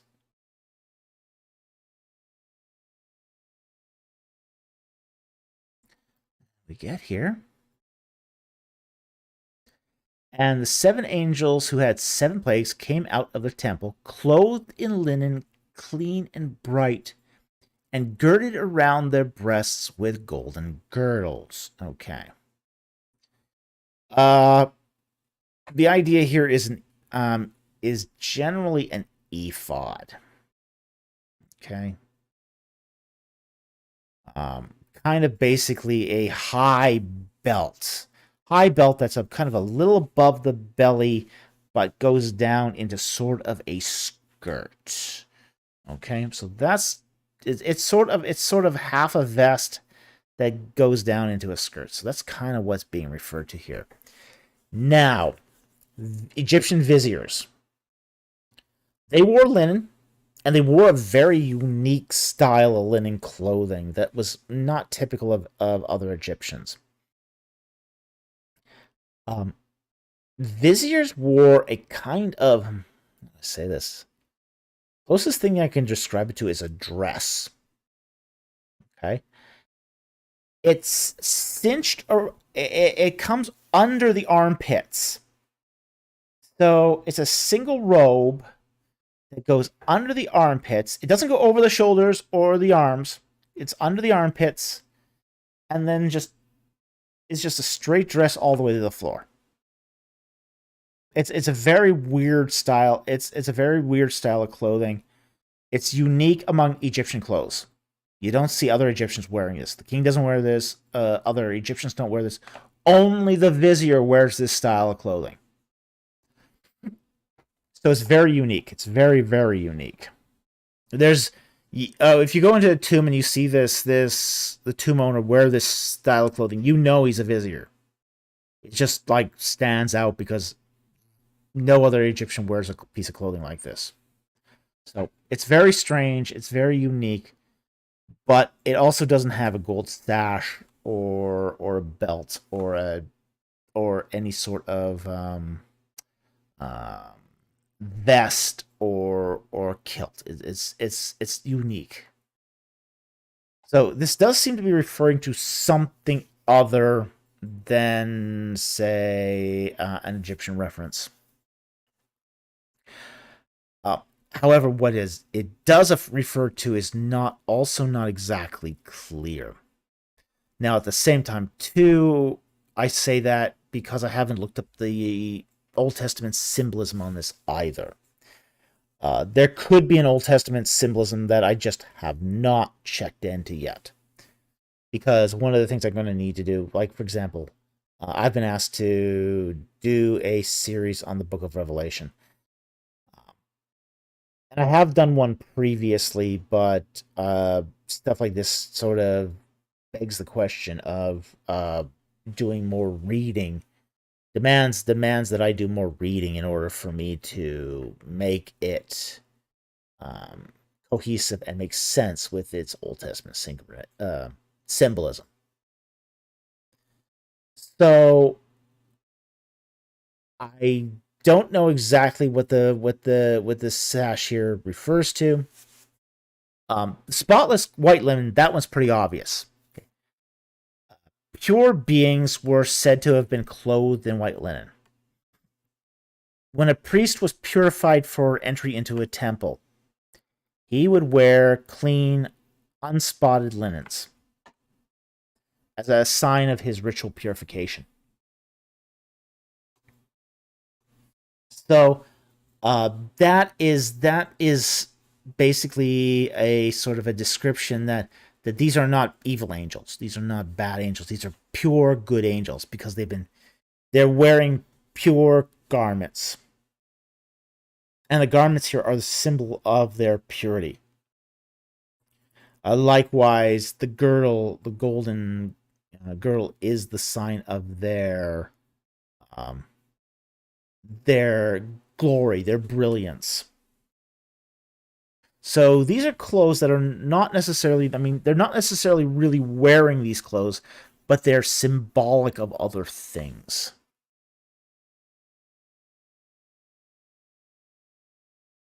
So anyway, I hope that explains this passage. And as I say, I don't think there's a big overlap here with the Egyptian context. But finding out what that context is from the Hebrew scriptures is going to take some work too. So anyway, thank you very much for the super chat. Very much appreciated. And I hope that helped. Okay. Sinaiticus Apologia for $50. Thank you very much for the super chat. Very much appreciated. And thank you for the your generosity. It really does help our channel. It helps keep us going and to support the ministry. We really do appreciate it, and thank you for your assistance. Without this, we couldn't keep going. So thank you so much. And he says, my prayers are with you. Thank you. Oh, wow. If you can't donate to us, that's fine. If you pray for us, we would really appreciate that, especially right now.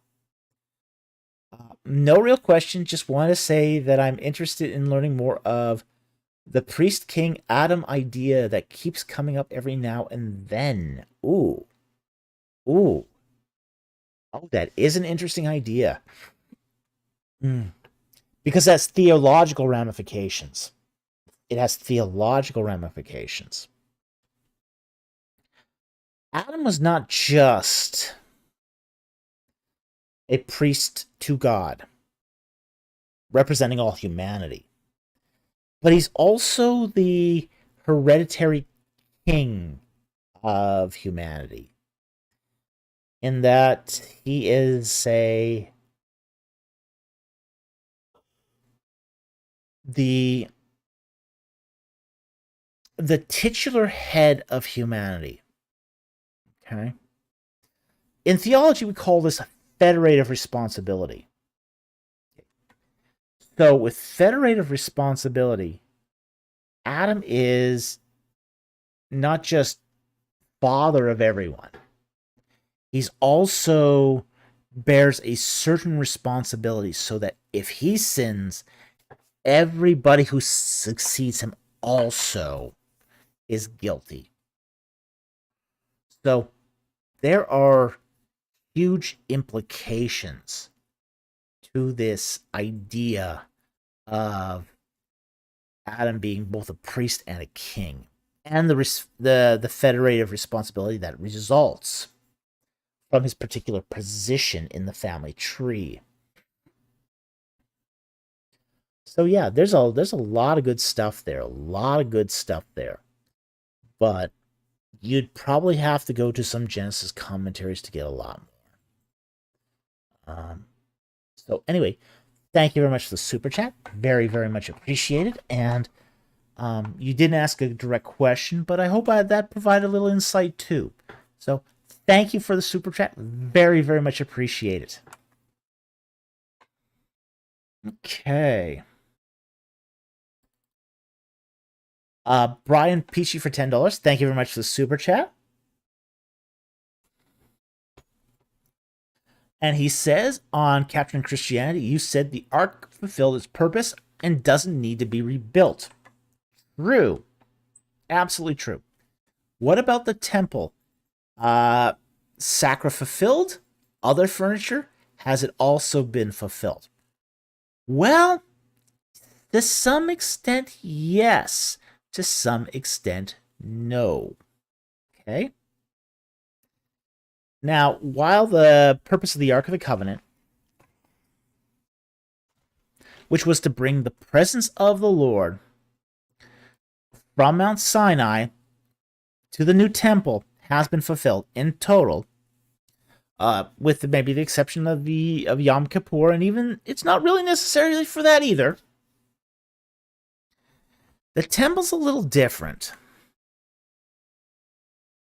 The sacrificial system had, as I said earlier, seven sacrifices as part of its system. And while the sacrifice of Christ fulfills every sacrifice, at least in its obligatory respects. Okay? And that's the key here. Some of the sacrifices of the sacrificial system are obligatory. You have to do them for you to be good within the basically the temple ritual context. Like, for example, the sin offering.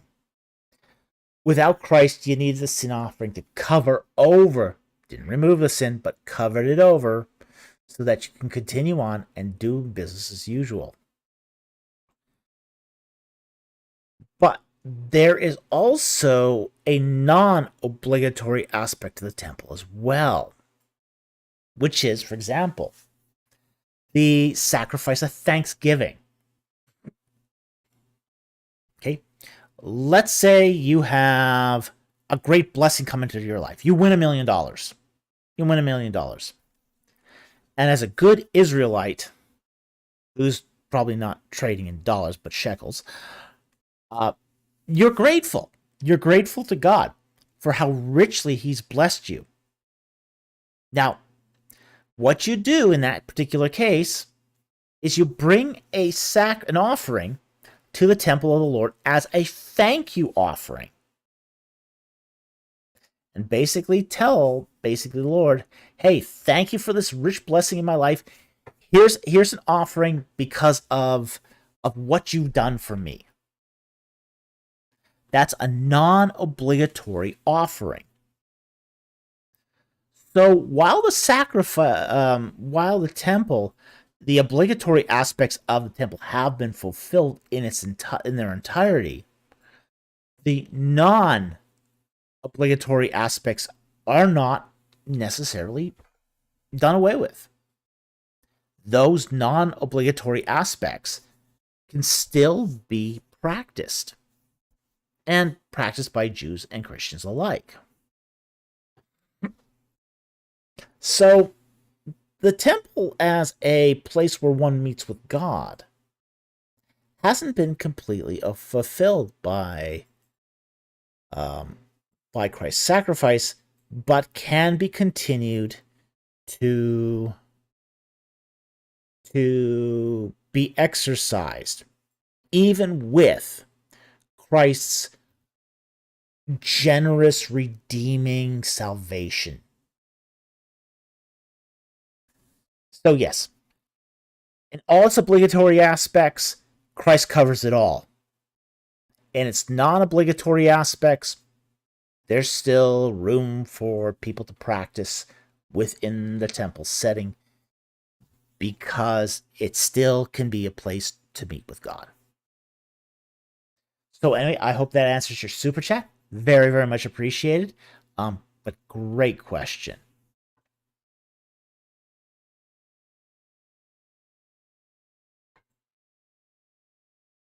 Okay. Lou for $5. Thank you very much for the super chat.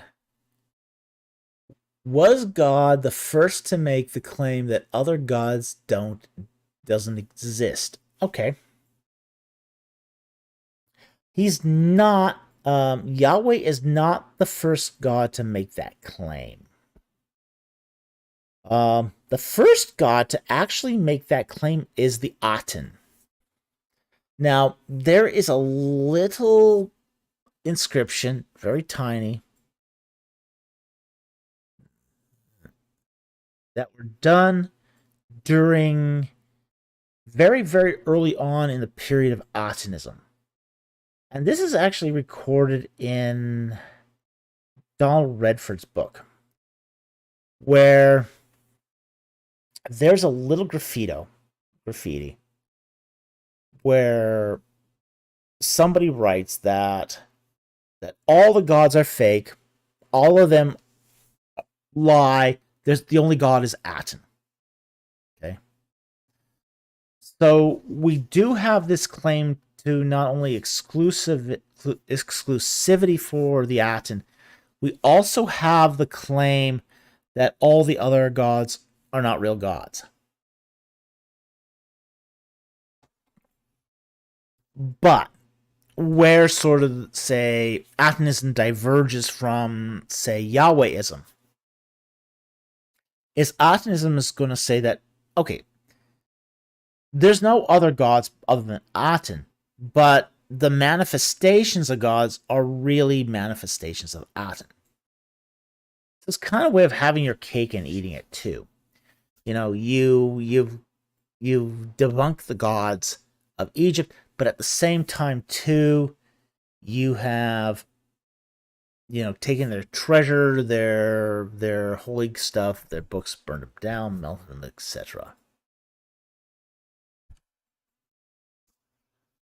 So Yahwehism is not the first god to make this claim, but it certainly is the definitive one. It is certainly the definitive claim in this regard.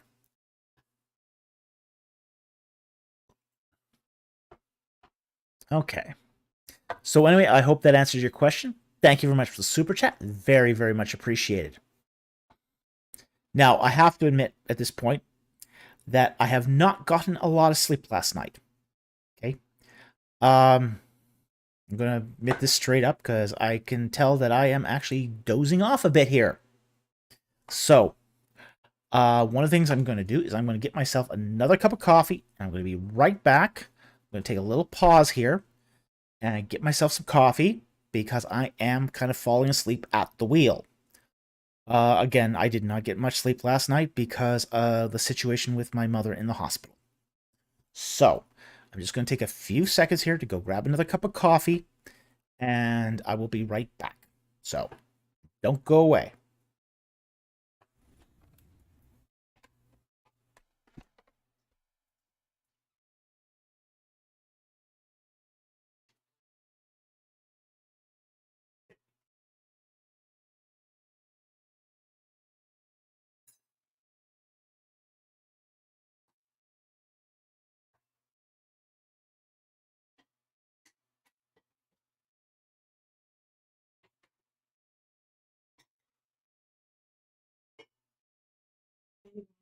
Oh, it's Johnson by Richard Opens. Yeah, that's it. Oh,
Okay, I'm back. I got an extra strong cup of coffee here. All right. Hopefully this will get me through the next hour. So, yeah, I did not get much sleep last night. All right. Let's go to the next super chat here.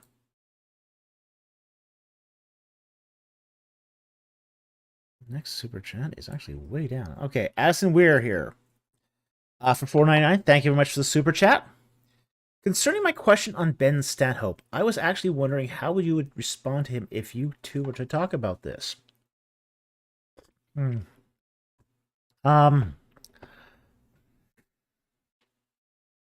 was to talk to him directly, I would probably go. I mean, I probably wouldn't. I wouldn't talk about, say, the brass tacks of evolution.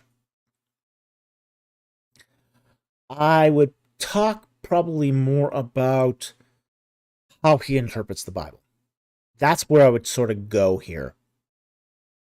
What's his method for interpreting the Bible? Because I think once you go there, once you sort of explore that issue, that's sort of where things break. So I would ask him questions like, okay, what do you think Genesis 1 means? You know, what's your approach to interpreting the Bible? Have you considered other methods? I'd ask a lot of questions. Because I think once you start asking questions, you really sort of get a good idea of what a person is thinking. And then once you get that idea of how they're thinking, what's their internal hermeneutic? I mean, we all have hermeneutics. Everybody is coming to the text with certain presuppositions, assumptions, beliefs, traditions.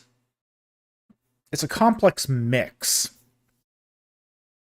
And if you've got an idea of what that complex mix is, you can then engage it. And I would really sort of ask him, you know, where's the point where it hurt? Where's the point where it created cognitive disequilibrium that ended up being cognitive dissonance? Now, let me explain what this is. Cognitive disequilibrium is a really, really important thing for us as human beings. Cognitive disequilibrium is basically you have a set of beliefs, core beliefs, whatever beliefs. And then you get a piece of information in that's not consistent with those beliefs. It sort of sets you off balance. You go, whoa.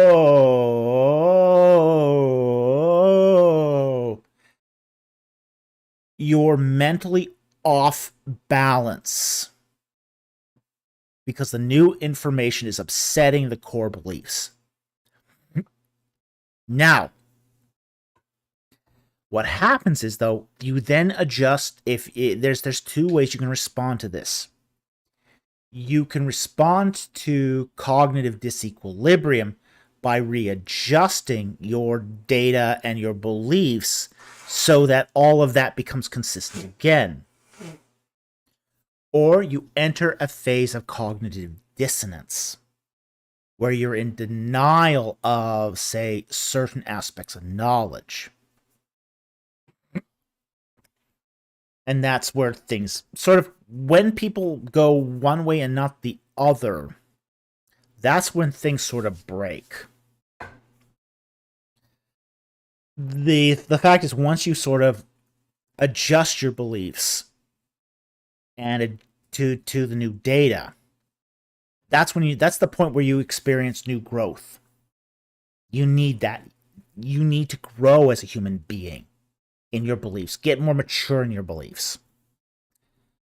I think, though, when you enter that sort of period, if you enter into cognitive dissonance, that's when you sort of stagnate.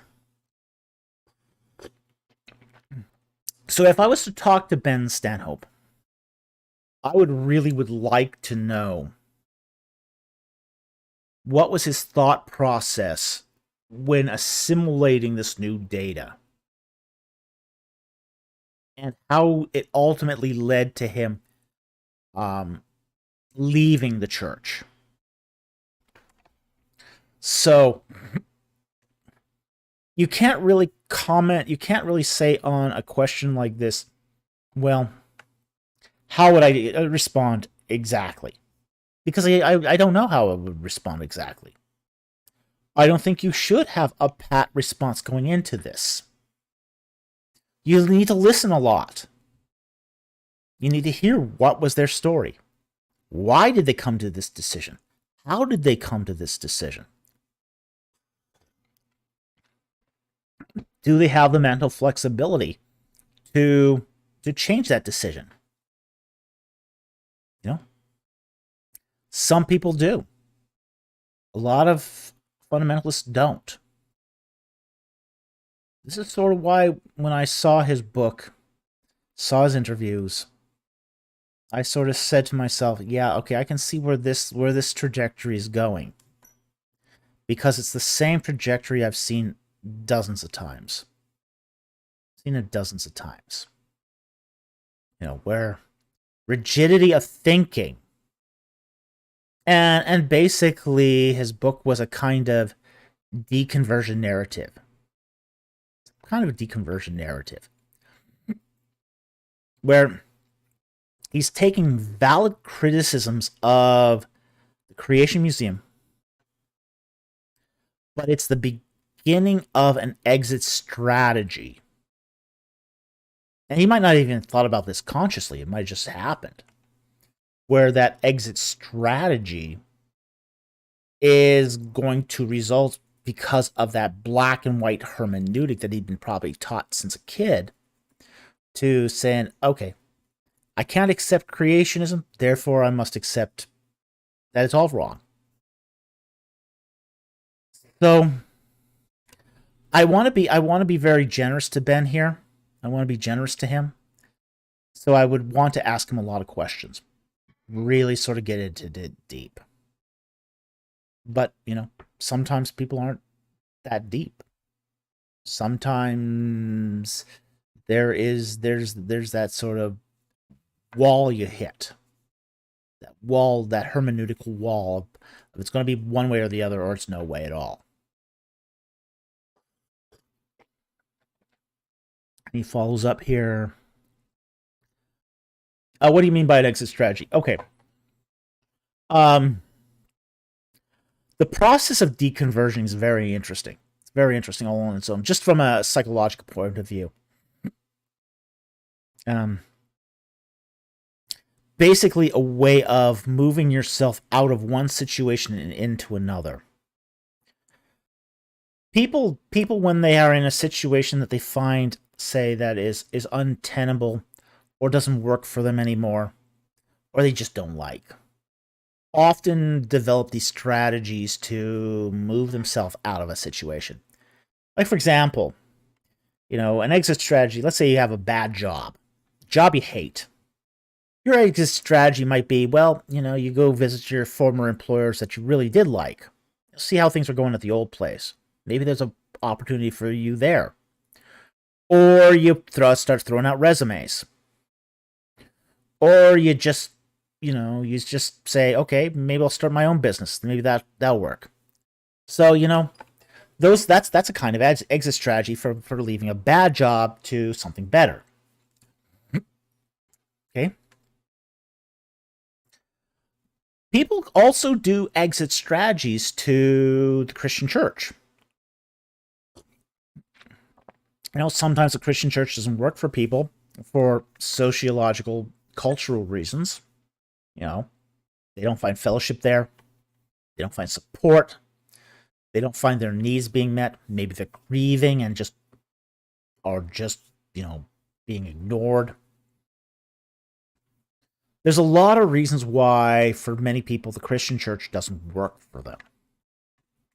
Now, that's probably a wrong way of viewing the church. In fact, it is a wrong way of viewing the church. But a lot of people view it that way. Some people, they were always taught it was true. You know, their particular form of Christianity was true in every respect. So when part of it breaks, because they get a counterfactual, piece of evidence that contradicts that, they have an existential crisis. Basically, an existential crisis is that they have to be able to reconcile that. When they can't reconcile it, they develop the exit strategy. Okay? And this is very common. I've seen this too.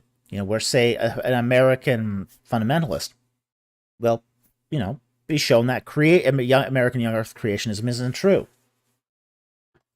So what do? They generally they ease out of it. They usually don't flip directly into atheism. I mean, yeah, you hear Aaron Ross say they flip to atheism, but it's a little more complicated than that. Generally, what they'll do is they'll go to either liberal Christianity or, say, open theism, and basically move to, say, more liberal views of, say, Christianity. Now, that doesn't work typically, because what happens is you can move the person out of fundamentalism, but you can't move the fundamentalism out of the person. So typically those exit strategies don't provide them with a softer, kinder, more gentle Christianity that's more in line with the new data. What it does is it basically says to them, well, yeah, I'm doing fine without fundamentalism. I can go all the way now. So it's basically, going back to the job analogy, which is, okay, your job stinks. You put it in your resume. You got some interviews. You got a job offer. Well, you can exercise that job offer or you don't. But you're accepting that job offer means you don't need the old employer anymore. Your exit strategy, you've got a way through now.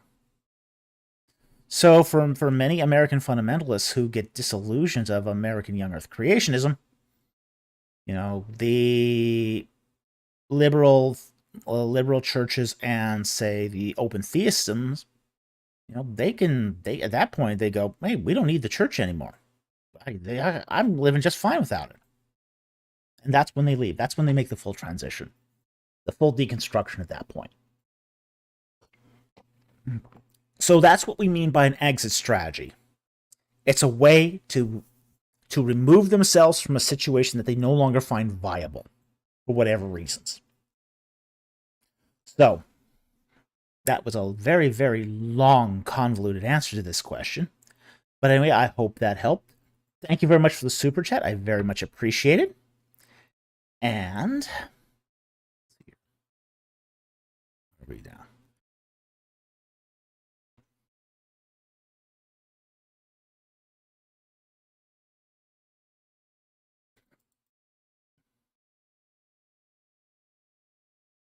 Okay, so again, thank you very much for the super chat. Very, very much appreciate it, and I hope that answers your question. Okay, so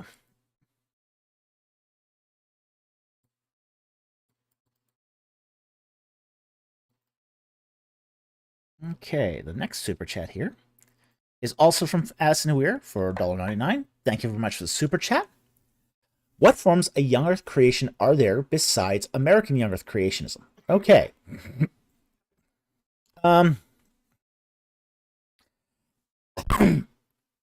This is going to come down to basically a matter of definition. Now,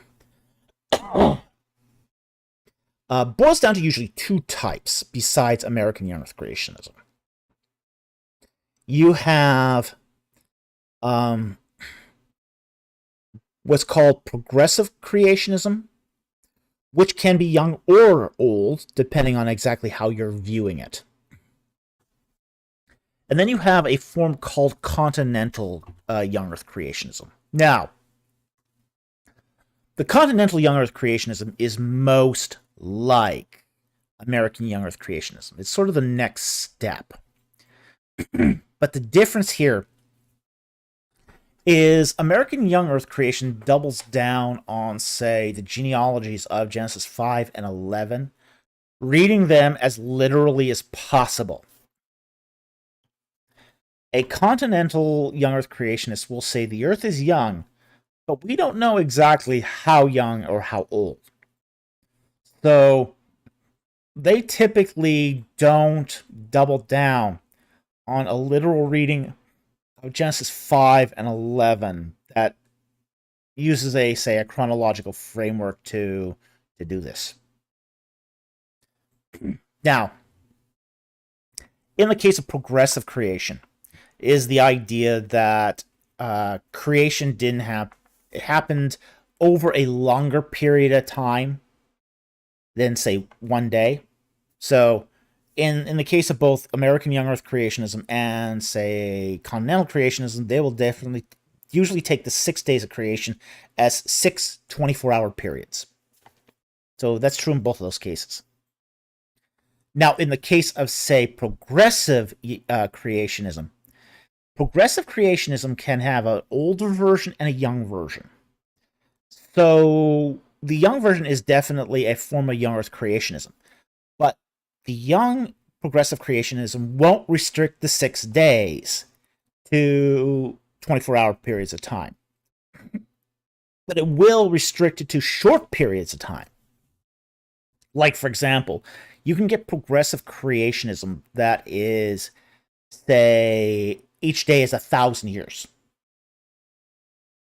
So you have 6,000 years of creation precede instead of, say, 6 24-hour periods of time. It's still a young Earth. It's still an Earth of, say, less than 50,000 years. So that definitely counts as a form of young Earth creationism. It's just not American or continental young Earth creationism. On the other hand, too, you can get progressive creationism that is basically goes the full 13.8 billion years of the universe as well. So progressive creation is kind of all over the map on this one.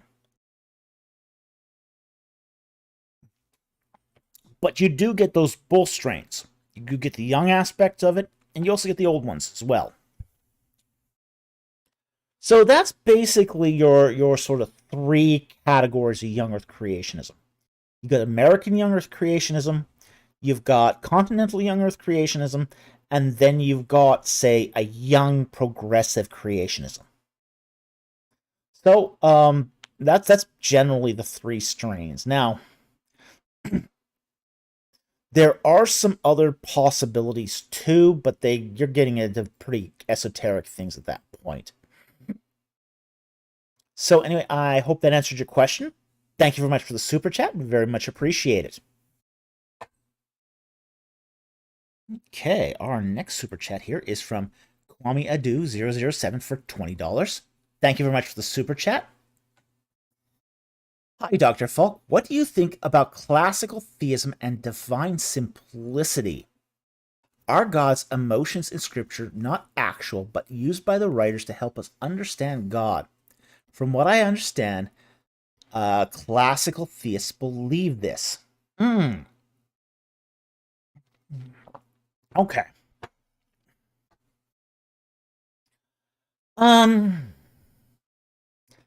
I tend to lean more towards classical theism myself.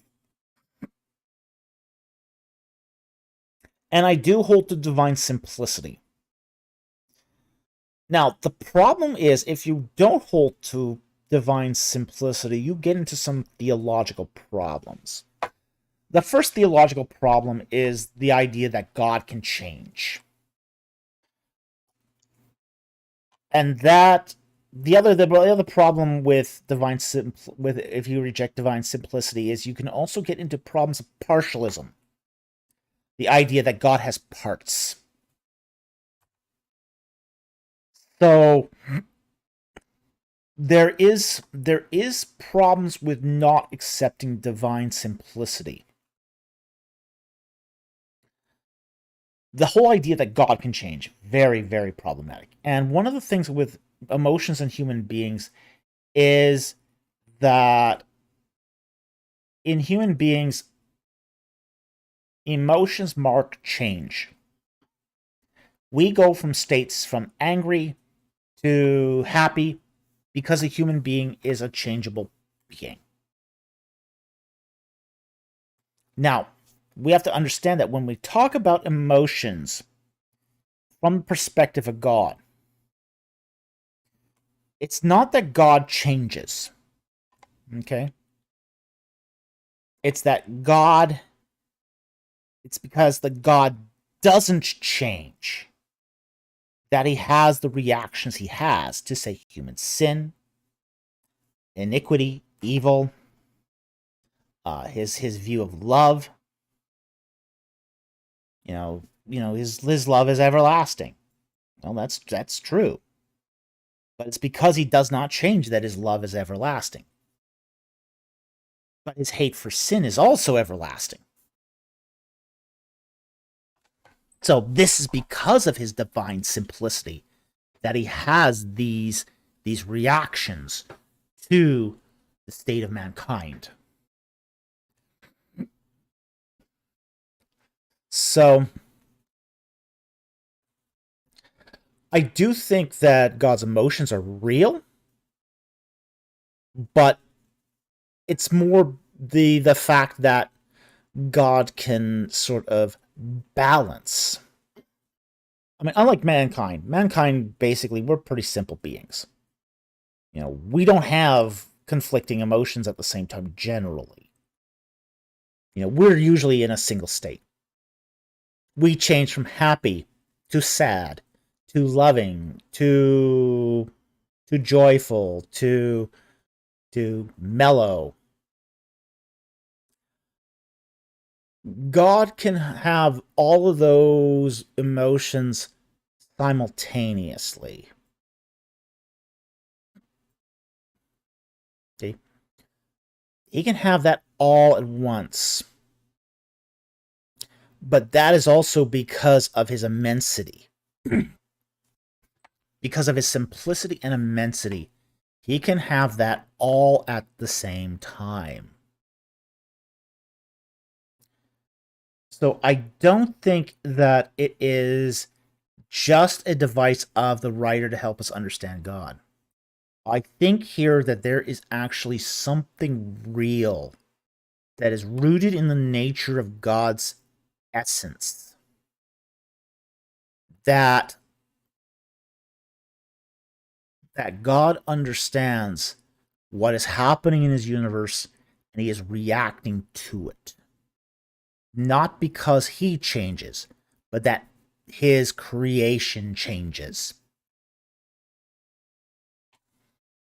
Just because, there's a reaction doesn't mean there's a change in the substance being reacted, affected as such. It's greater than that. It's greater than that.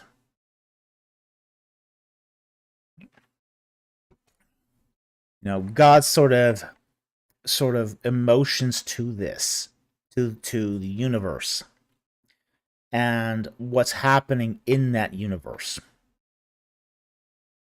reflect, say, a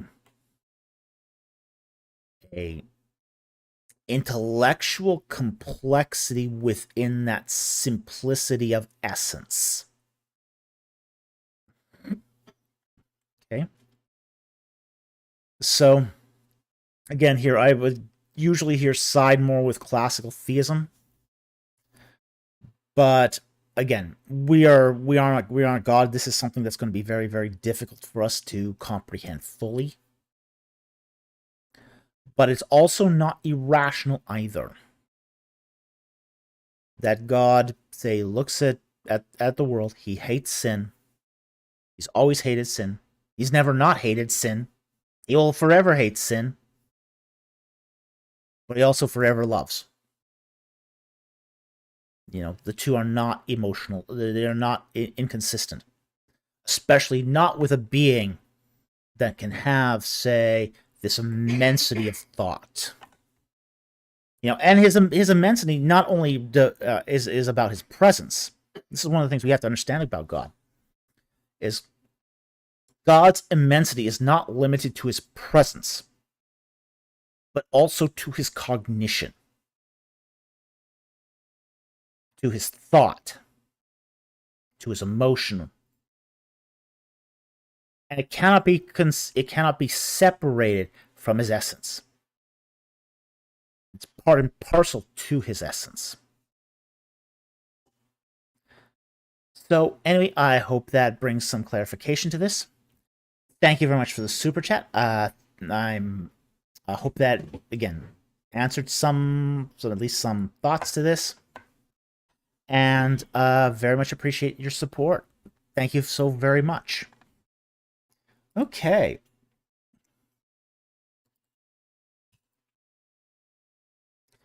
Our next super chat here is from Jake for $1.99. Thank you very much for the super chat. Why does God want or care about our worship? Ooh, okay, that's an interesting question right there.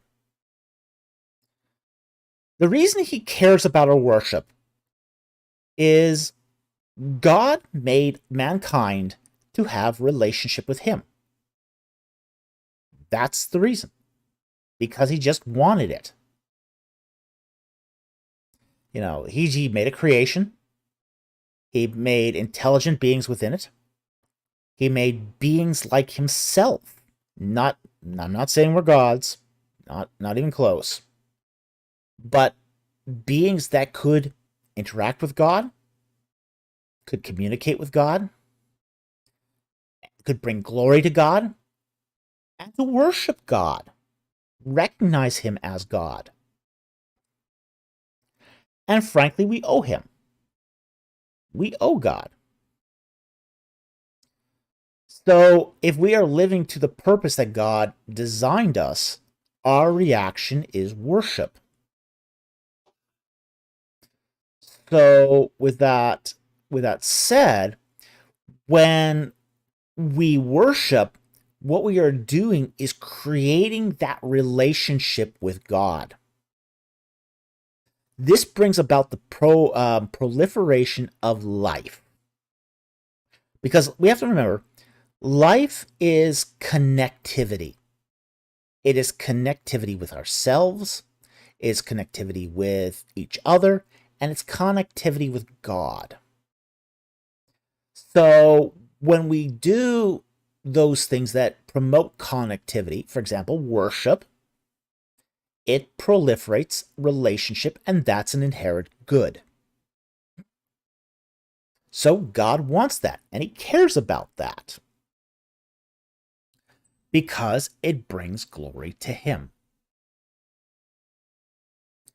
So that's why God wants and cares about our worship, because it reflects him. Again, it's presenting to God the things of God. Like Jesus Christ said to the Pharisees, give to Caesar what is Caesar's. Give to God what is God's. That is the issue here. Is we owe God worship. Because he is God and we aren't. So because we owe him worship, God desires our worship. Because that is the primary form of relationship between God and man. So anyway, I hope that clarified the situation. Thank you very much for the super chat. Very, very much appreciated, and I hope that helped.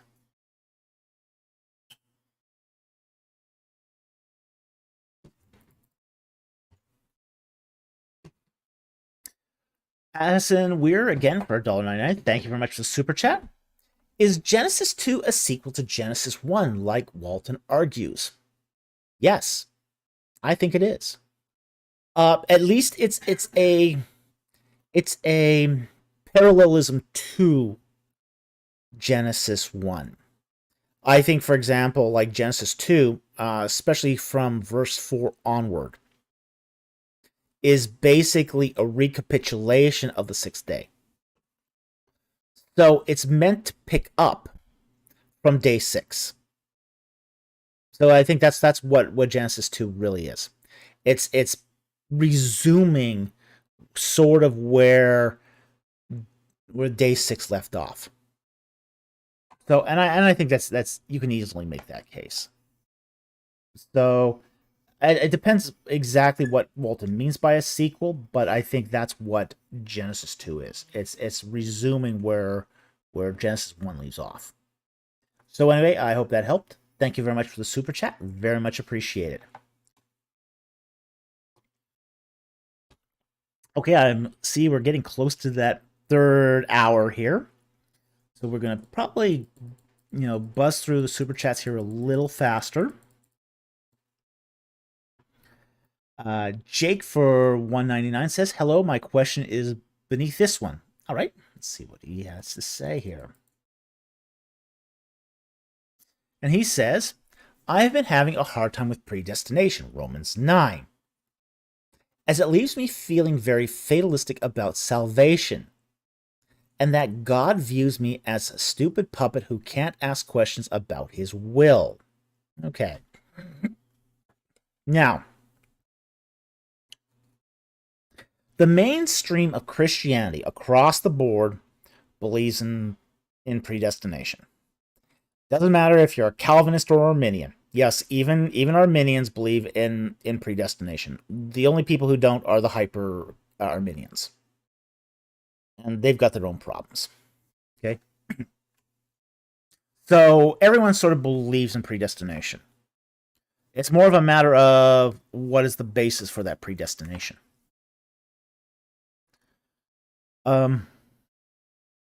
As far as it making you feel fatalistic, now we have to kind of understand that the whole idea of predestination is exceptionally broad. You have got everything in predestination from, say, God generally guiding the course of history to full-blown fatalism. Basically, the Protestant position on this has been that predestination is a result of primary and secondary causes. Like, for example, the way the Westminster Confession explains this is that God is utterly sovereign. He's ultimately in control of all things. But he doesn't cause all things. There are those things where God controls directly. These are called primary causes. But then there's these things that God permissively allows. These are the secondary causes. So this is how theodicy works in, say, Protestantism, where God is in control of the overall course of redemption history. But he allows people to still do evil things. Those are secondary causes. So, in that respect, there is a set of predestination here that has a lot of allowance here for free will. An awful lot of allowance for free will. The two are not actually mutually exclusive, even though it feels like it sometimes. Kind of think about it this way. For those who are predestined, they are given the opportunity to accept the faith. But not everyone will avail themselves of it. So, there's that sense here that that, they are predestined to receive the faith. But they can also say, nah, not for me. Not for me. So the predestination is not a predestination unto salvation. It is a predestination to invitation. Okay, let me repeat that. It's not a predestination to salvation. It's a predestination to invitation. You can still reject the invitation. So, you're not a sock puppet. Okay? You're not a Mr. Empty Conjecture. Okay? By the way, we got great new merch on the store if you're interested.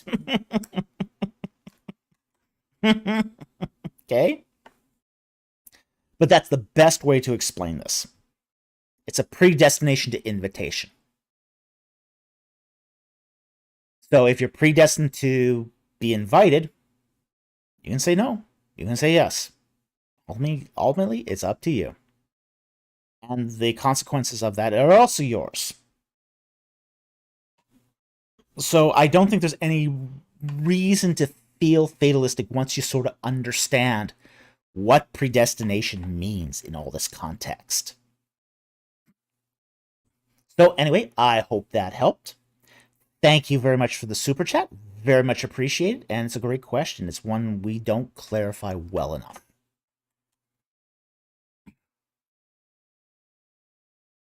Okay. Addison Weir again for $4.99. Thank you very much for the super chat. I think I heard you refer Genesis 1:11 as falling under the genre of mytho-history. Yes.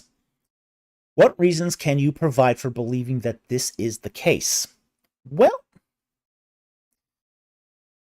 it's the case in that we don't completely understand the context. So in many ways, we should probably define what mytho-history is. Okay. Mytho-history is essentially the idea that there's a core historical element under all that writing. Okay? But the details have been tweaked. The details have been tweaked for a certain religious agenda. Okay? This is not saying it's false, but there's an aspect that's a mythological aspect that's being withdrawn out of the history to amplify a certain set of precepts or meanings. Okay? And frankly, a lot of ancient writers did mytho-history, so this is not unique to the Old Testament, or even Genesis 1-11. Like, for example, the Iliad is mytho-history. There is a core element there of the Trojan War. But aspects of it have been mythologized to point to an interaction between the gods of ancient Greece. That's a kind of mytho-history. Genesis 1-11 is similar in that respect. There's a core history there, but there are also elements of it that have been drawn out to emphasize a certain religious understanding. An example of this is basically like Genesis 1, which is, basically it's pregnant with temple imagery. I mean, you essentially got 3 courts there. You got sacred space. You got a holy of holies. Get to Genesis 2 and 3, you're starting to get seraphim and cherubim in there. I mean, it's just really, really, I mean, it's meant to convey temple imagery. Likewise, you take the flood narrative. You know, you've got an excellent example there of a sacralizing converter in the ark. You know, basically, you put. I mean, this is temple imagery too, where offerings were put into an ark that were unholy. You know, went through a certain ritual, came out the other side, and now they're holy. You know, the ark of Noah's Ark is a sacralizing converter.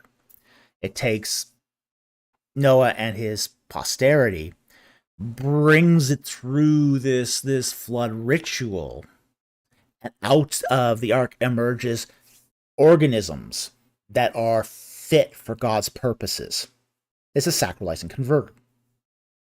Very, very important concept in ancient ritual. Very important concept. So there's very strong reason to believe that Genesis 1 to 11 is mytho-history. Very strong reason to believe it. But again, we have to understand what mytho-history actually is. There's a core historical narrative there that is being amplified with certain religious aspects to convey certain religious principles. So anyway, I hope that answered your question. Thank you very much for the super chat. Very much appreciated. Okay. William King for $10. Thank you very much for the super chat. Very much appreciated. What are your thoughts on the two semi-different accounts of the genealogies for Christ in Matthew 1 and Luke 3:23, and your thoughts on Bible inerrancy and preservation? Thank you. Okay, two different questions there. Two different genealogies. One in Matthew 1 and one in Luke 3. We do understand that there's some gammetria involved here. I haven't closely studied these genealogies, and I find that I need to study a genealogy before I really comment on it in detail. This is just something I need to do, and I haven't done it yet. I've studied a lot of genealogies in the Old Testament. I love genealogies. I think genealogies are fantastic because they just give you all sorts of interesting hidden data. And I don't mean those stupid, this name is a formula for predicting salvation. No, not that garbage. But there is genealogies are used in Israelite writing to convey certain meanings that for some reason the author does not think are appropriate, or to convey another understanding of events. So I'd have to go into these genealogies with a fine-tooth comb to really read them and understand them. And I haven't done that work yet. Not surprising given my time constraints, but now, your second question. My thoughts on Bible inerrancy and preservation. Okay. Inerrancy is the idea, essentially, that the Bible is inerrant in the autographs. And I don't have a problem with that, honestly. I think the copies that we have errors. Okay? But biblical inerrancy is generally not defined as what we have in the current copies, but as to its religious message insofar as the original autographs are concerned. I don't have a big problem with that, honestly. I hold to that myself. I am an inerrantist, so I believe that whatever the Bible affirms is inerrant insofar as it is in alignment with the autographs. The problem is we don't have the autographs. But this is where the second part of your question comes in too, which is the whole matter of preservation. Now, as far as the preservation of the Bible goes, we have got dozens and dozens and dozens of manuscripts.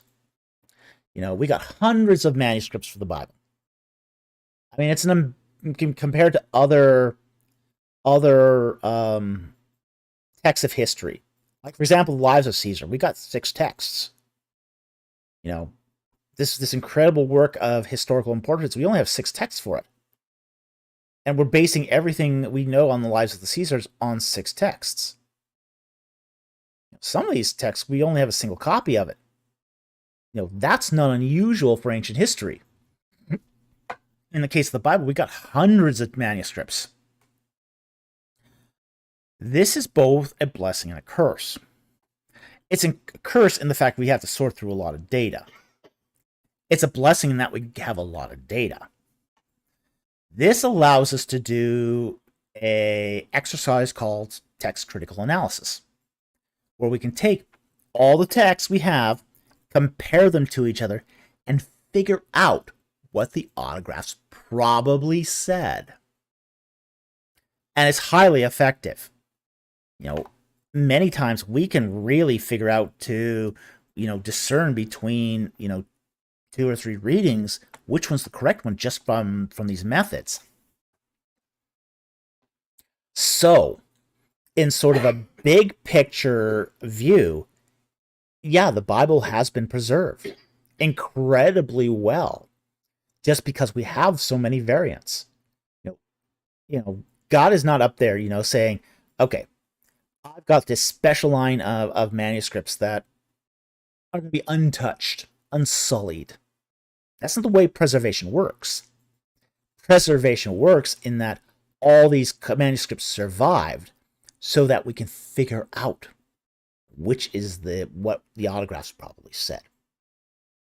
And for example, for New Testament studies, this is very, very precise. I mean, it gets down to like the 99.9% of the New Testament.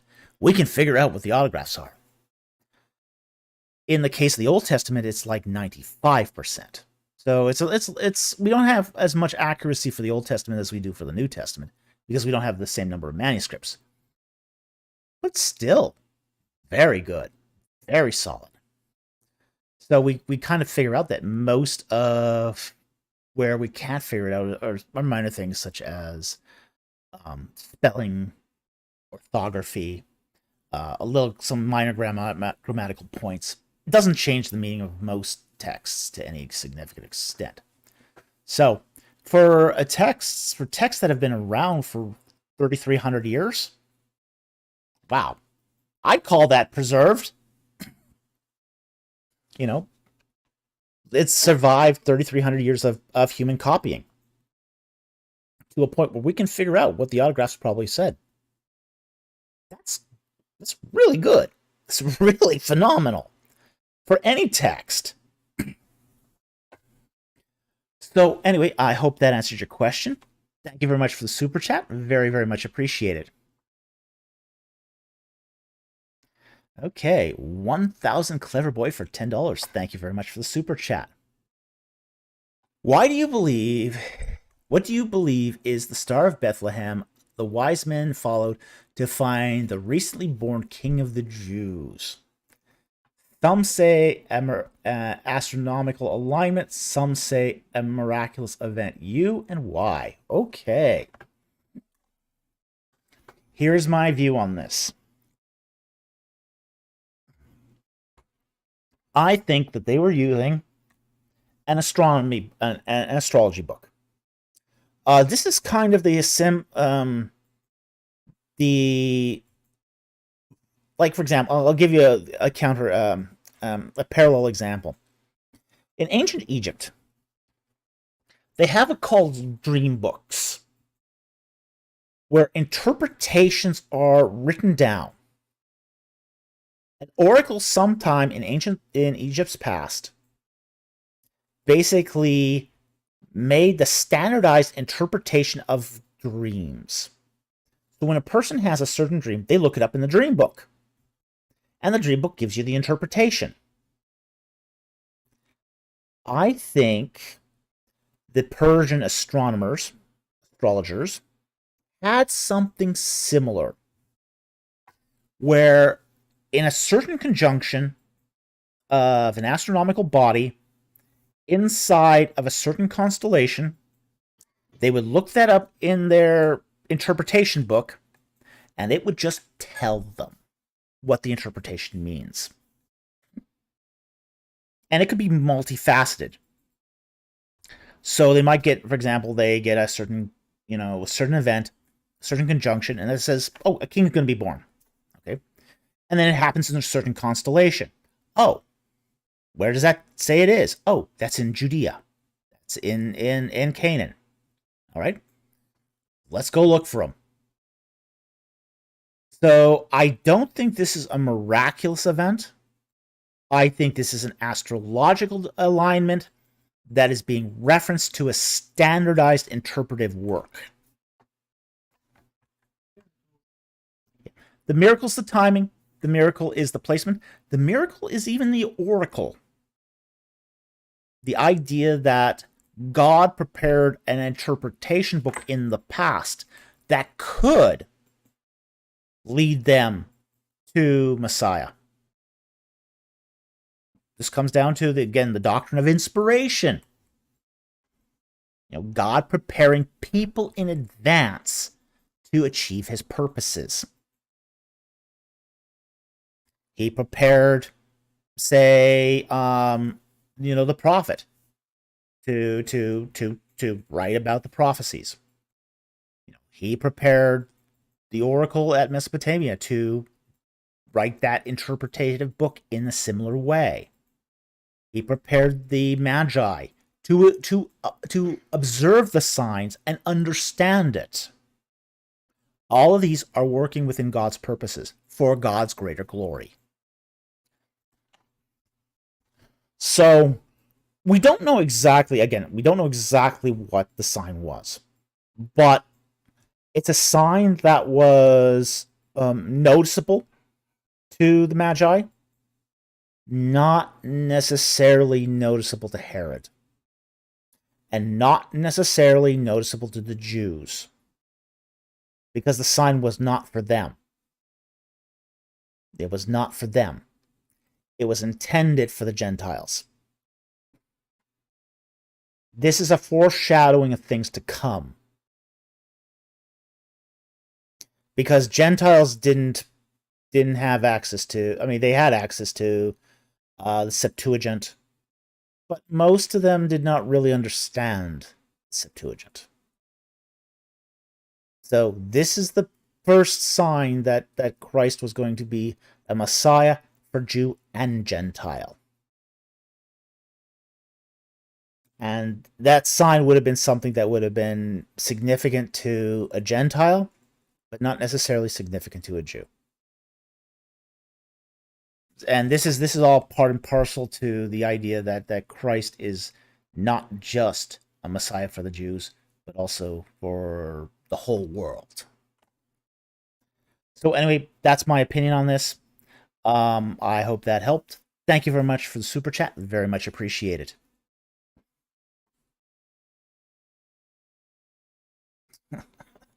Slam RN. It's good to see you here tonight, Susan. This show has been so good, it's keeping up later than normal. Okay. Well, I got that second cup of coffee in me now, and extra strong, and it's perked me up.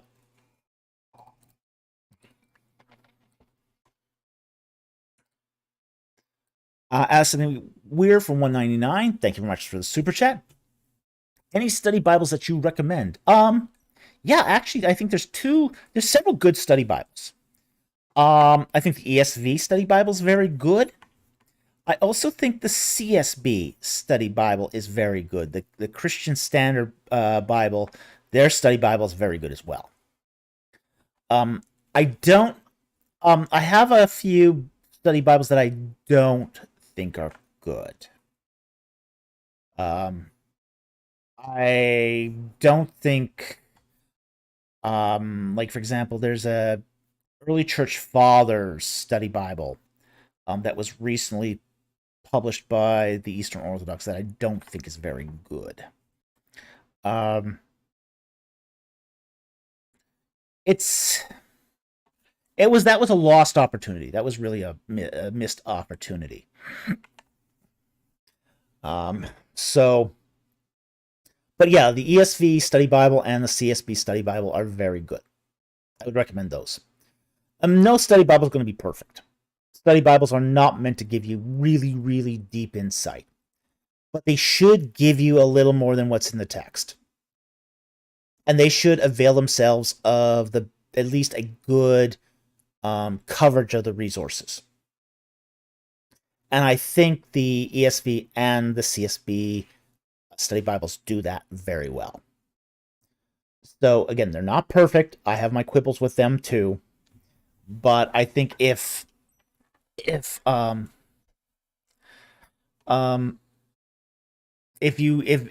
is the purpose is to give you more exegetical depth, more insight into the text. The Orthodox Study Bible I just don't like it. As I said, it was a lost opportunity. It was done by theologians. It wasn't done by scholars, and it doesn't give you good insight into the text, and it also doesn't give you a good breadth of the church fathers. If they had just done, say, just a good coverage of the church fathers, it would have been a lot better. They didn't have good editors. They did not have good editors for the Orthodox Study Bible. Really, really poor editor. The editorial committee was really poor. Really poor. Which is really unfortunate because frankly, you could put together almost the entire New Testament just from the early church fathers. I mean, you could put together the whole New Testament and a really good chunk of the Old Testament. There's a lot there that could have, made that a tremendous resource. I mean, look, if I had my druthers, I would have taken on that project myself. Okay, I think one could have really done some spectacular stuff with the Orthodox Study Bible, and it could have been a really good thing. It could have been a really, really good thing. I just think it's a lost opportunity, honestly. But no one asked me, so there you go. But yes, I'd recommend the CSB and the ESV study Bibles. I think they're very, very good resources. So anyway, thank you very much for the super chat. Very much appreciate it.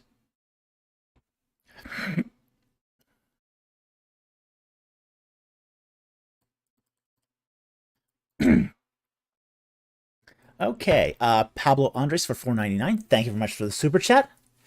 How did Moses know about the patriarchs being author of Genesis?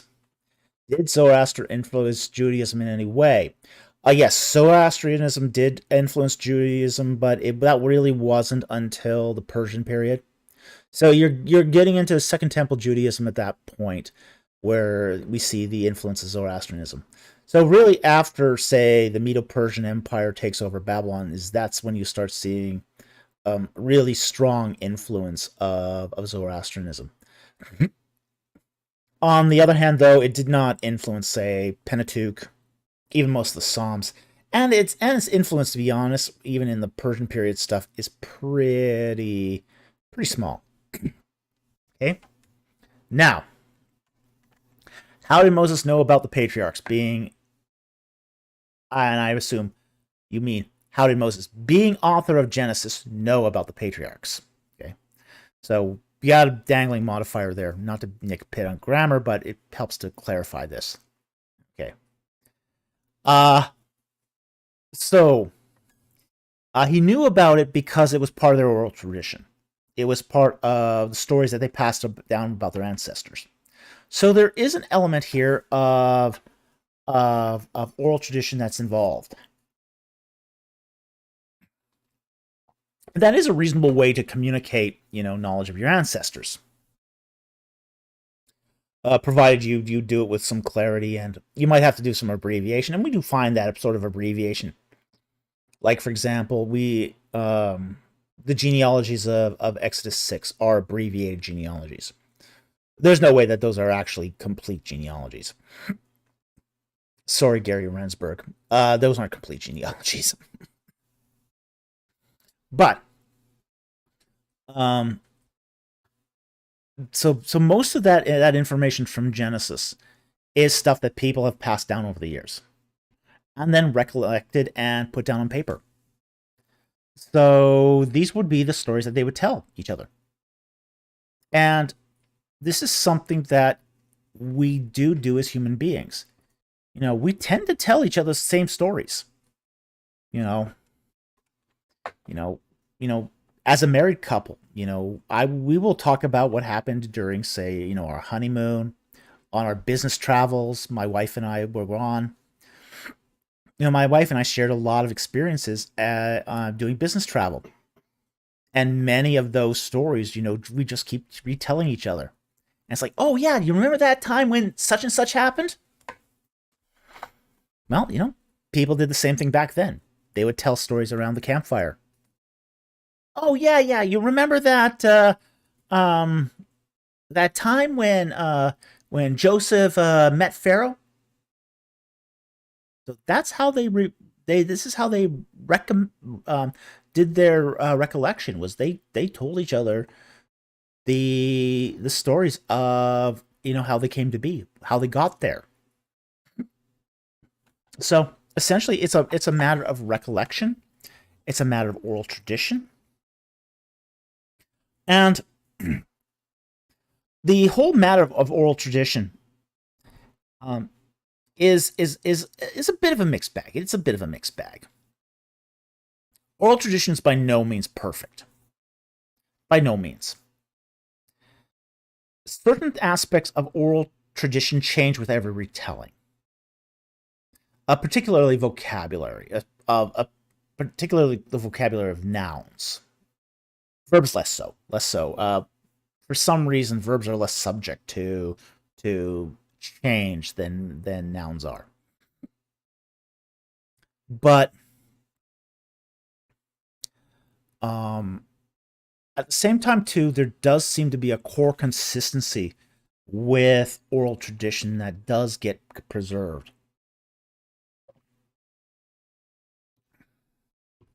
Now, a lot of this will depend on how far back you go, too. Some oral traditions last longer than others. And we do seem to understand that an oral tradition that's 900 years old is not unfeasible. Now, beyond that, things start getting a little dicey. So, at that point, that's sort of when you start seeing elements of mytho-history started getting incorporated. Because at that point, it's when you start seeing, and in this case, the difference between Moses being in the mid 13th century versus Abraham, which is in the late 18th century, that's about 600 years. That's a pretty good, 600 years is really feasible for an oral tradition. After that, certain elements will be preserved and certain ones will become more mythological as it becomes more used towards a religious, principled approach.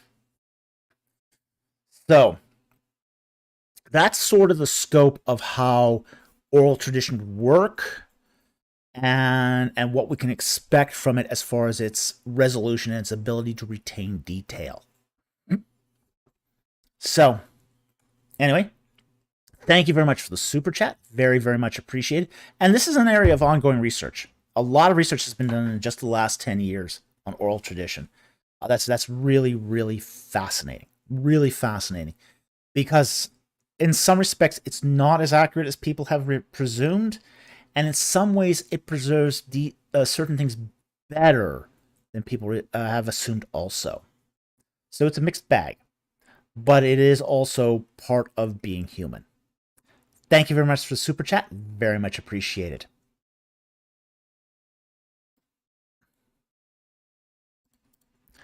Okay, Pablos Andre again for $1.99. Thank you very much for the super chat. What's inside the pyramids of Giza? Stone. Lots and lots of stone. Essentially, the pyramids of Giza are solid piles of stone with a few tunnels and tombs. That's it. That's all there is to the pyramids. Now, typically when a pyramid is constructed, they don't actually start with building a stone. They actually build the tomb first. So when they make a pyramid, they level the land, and then they dig down into the bedrock to make the tomb. And then they pile the stone on top of the tomb. This is generally how pyramids are made. And this is why they can be structurally very sound. It's because the tomb is actually in the bedrock, not in the, say, the pile of stone. Now, in the case of Khufu's pyramid, he's got a tomb that goes down into the bedrock and one that goes up into the body of the pyramid itself. So in that respect, it's very unusual. But generally, what you find inside a pyramid, blocks and blocks, lots and lots of stone. And it isn't really until you get into, say, the pyramids of, say, Dynasty 5 and 6 that you start seeing mud brick pyramids. And in that case, again, they bore down into the bedrock. They'll decorate those tombs. Those tombs are elaborately decorated. But what's on top is just mud brick, a mud brick pyramid. And they're not very permanent either. So, anyway, I hope that answered your question. Thank you very much for the super chat. Very much appreciated.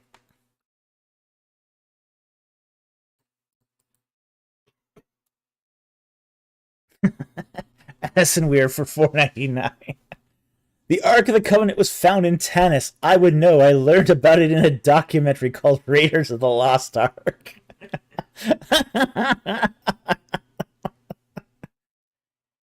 Yeah, unfortunately, a lot of people get their information from Raiders of the Lost Ark. Or, what's it called now? Patterns of Evidence. Another fictional documentary. Yeah. No. It was not taken to Tanis. It was not taken by Shoshank, and it was not brought to Tanis. In case there's a few confused souls out there. The Ark of the Covenant was seen in Jerusalem after Shoshank's invasion, so it was not taken to Tanis. So, I did like Raiders of the Lost Ark. I haven't seen that movie. I've watched that movie in like 15 years, so I'm due for a rewatch of that. But still not looking forward to the next Raiders of the Lost Ark film. Indiana Jones film is just the hyperspace portal is probably I've got my doubts on that's going to be a good film. But anyway, thank you very much for the super chat and the interesting comment.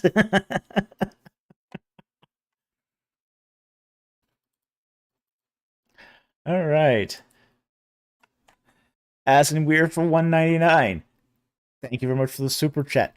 Tell us about ancient aliens. You're trying to yank all my chains tonight, just not just one of them. You want to learn about ancient aliens? You got to watch the History Channel. Because the History Channel has nothing to do with history, only ancient aliens. Oh, and Nazis. But obviously I do not subscribe to the ancient aliens stuff. It's just complete garbage and a waste of time. Just like Graham Hancock. Just the stuff he does is complete garbage and a waste of time. So tell me what I'll tell you what I'm holding back here on what I really think about his stuff. I'm sure there'll be somebody in the comments that complains that I'm dissing Graham Hancock, but oh well. So anyway, thank you very much for the super chat. Very much appreciate it. Yes, I do not want this to get into the 4-hour mark, and we're looking like we're getting there, so I am trying to go a little faster here. Ass and Weir for 499. Thank you very much. Why was Jesus copied off of Moses, and why did the team with the Illuminati to cover this up? Okay. Well, there is actually something serious under that. Not the Illuminati part, but it's not that Jesus copied off Moses, but there is an element of the Moses narrative that is very much recapitulated in Jesus, which is the Passover lamb. You know, Moses tells the people to kill the Passover lamb so that the angel of death passes over. You know, Jesus is the Passover lamb that, you know, passes over sin and death. You know, so there is sort of a serious aspect to that, where, you know, he's not the second Moses, he's the second Passover lamb. You know, the Lamb of God who takes away the sins of the world. So, you know, that's the trajectory. You know, without Moses, you really don't have a good basis for Jesus. So, you know, there is importance to the connection between Jesus and Moses. Not a copy, though. It's the end of the trajectory. It's the end of the trajectory. So anyway, thank you very much for the super chat. Very much appreciated. Okay. Wow. Jack Ray gave us an incredibly generous super chat here of $100. Thank you very much. And all he says is thank you. Well, you are most welcome. We do these live streams as a way of, you know, giving back to the community by answering their questions directly. So your support helps us to continue that work. So we really, really appreciate your generosity towards us and towards this channel. We thank you for supporting this work, and it means so much to us that you help us to do this. We couldn't do it without you. We couldn't do it without all the super chats, whether it's a small super chat or a big one. So we very, very, very much appreciate and are deeply, deeply grateful for the financial support. It just helps us so much. So thank you very much, and blessings to you.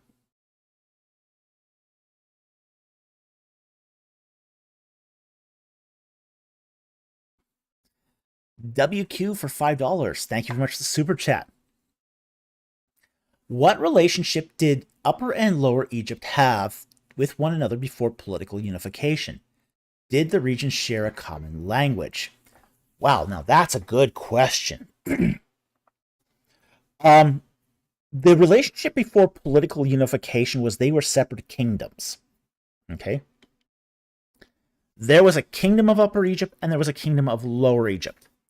And the dividing line is roughly around the city of Memphis. So Lower Egypt, that's your Nile Delta. Upper Egypt is, let's say, the Nile Valley, going up until roughly the area of Kush. Okay, so you've got two independent kingdoms prior to Dynasty 1. So during Dynasty 0, you had these two separate kingdoms. They're essentially both Egyptian, but they're Egyptian in different ways. The Nile Delta, Upper Egypt, was more of an agrarian society, so they were sedentary farmers. Lower Egypt was culturally more hunter-gatherers, so they would hunt off the land essentially. So there was some cultural difference. We do know they had different weapons. The shape of their maces, which was a very common weapon in the pre-dynastic period, were shaped differently. The kings wore different crowns. And this was really interesting. Because the famous, there's a famous crown that the kings of Egypt would wear, the double crown. The combination of two crowns merged into one. the red crown of Lower Egypt and the white crown of Upper Egypt. Now, that red crown is very, very fascinating because we only see it in Lower Egypt. But that white crown of Upper Egypt is a common crown that's actually found across the ancient Near East. We actually have some iconography of the kings of the Levant wearing that, and it looks like a white bowling pin, sitting on their head. So, I mean, it's a very distinct crown, but that red crown of Lower Egypt is really unique because you don't see it anywhere else in the ancient Near East. We also don't know exactly what the language differences were. We don't really have a lot of writing from the pre-dynastic period. We have some ivory dockets, but really not a whole lot. We don't really see a lot of writing in Egypt until the Old Kingdom. So, we don't know. We know there's cultural differences. We know there's dietary differences. We know there's warfare differences. But we're not sure about the language differences. They probably did have a common language. At least the base Egyptian was probably common to both Upper and Lower Egypt. Lower Egypt might have had more Semitic influence because of its relationship to Canaan. But we don't know much about it. We have no texts from pre-dynastic Lower Egypt that were preserved. So, we do have a lot to suggest that they were independent kingdoms, completely independent kingdoms. And then Upper Egypt conquered Lower Egypt. So the guys wearing the bowling pins, they win. They win this conflict. So anyway, I hope that answers your question. Thank you very much for the super chat. Very much appreciated.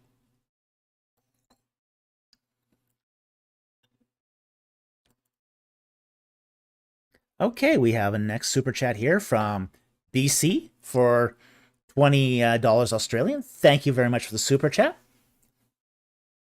No question here, but perhaps you could buy your mom some flowers on behalf of us. We love all of you so much. Prayers and blessings to you. Well, thank you so much. Unfortunately, I can't buy flowers for her, but might be able to get her something else. They don't allow flowers in hospitals in that particular ward.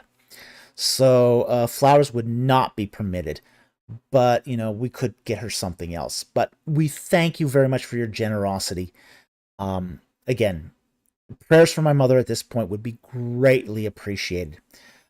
She's really restricted right now to what she's able to have in her hospital room just because of doctor's orders. Because she is in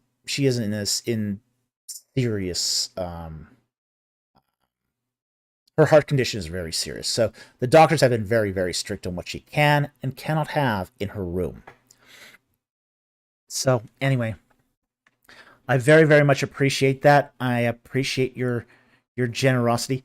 Yeah, she can't have candy either. She's a diabetic. She should not have candy. The doctors have clamped down on her diet too. Yeah, she's kind of hating life at the moment. They basically said, she's not allowed to read, she's not allowed to write, she's not allowed to use the internet, she's not allowed to have a TV. So she is really, really bored. She can't have candy. Okay, for the medical staff. Yeah, we could get candy for the medical staff. By bribing the staff. Give her preferential treatment by bribing the staff. I like that. So, yeah, that's funny. Yeah, bribe the staff for preferential treatment.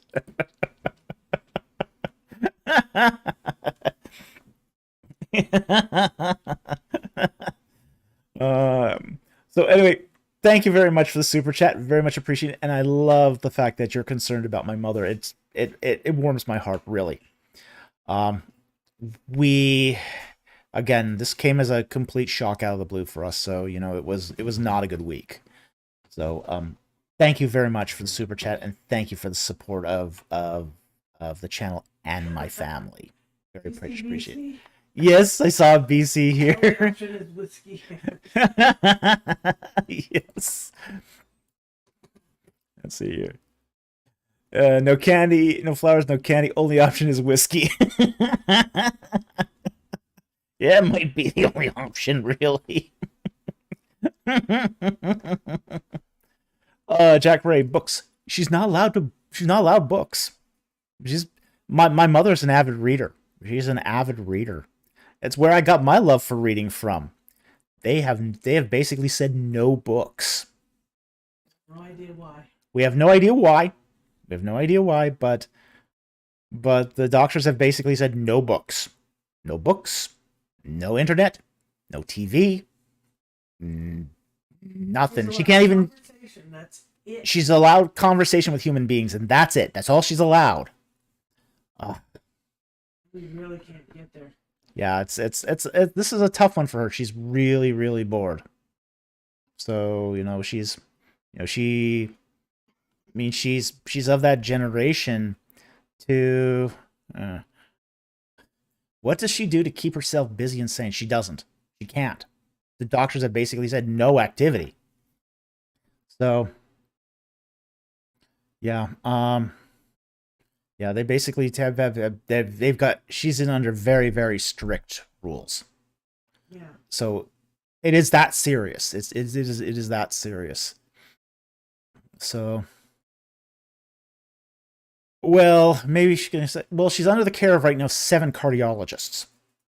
Okay, I think she's got enough opinions. So, I will be praying for her for sure. So thank you. That's all we can ask, and we really appreciate that.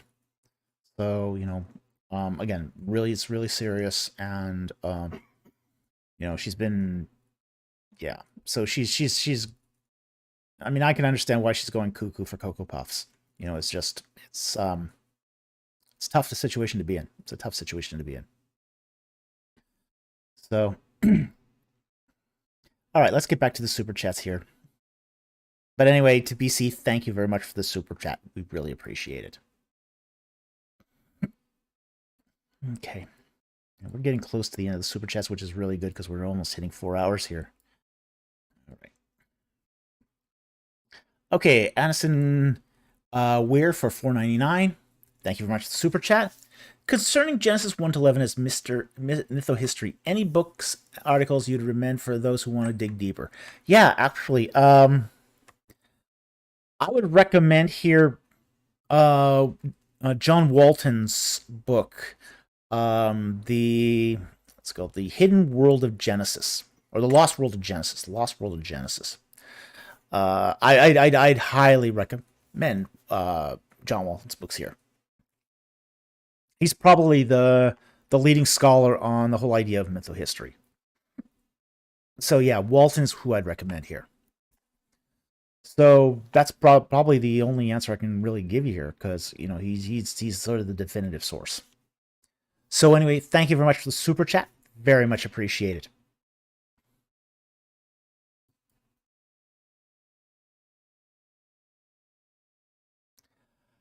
Addison Weir for $4.99. Thank you very much for the super chat. He says, I saw you hosted a trip to Egypt last year. Are you ever going to host another trip? Well, that trip didn't go off. The fact is we didn't get enough people signing on for it. Now, this was with Tuk2 Tours. They had asked me to host a trip to Egypt, but my channel was up to 1,000 subscribers at the time, and we just did not get the sign-ons. So, I think that we would like to do another trip to Egypt. I mean, it's fascinating to do a trip to Egypt. Tuk2 Tours is a great to do it, but I'm not sure that they would want to risk another trip on me unless I could come in hand with a lot of people signing on. And those trips aren't cheap. I think there's something like $3,000 or something like that. So, it's $3,000 and you have to arrange your own airfare. So that's out of a lot of people's reach. But they're excellent tours. I'll say that. Their tours are excellent. I would highly recommend them.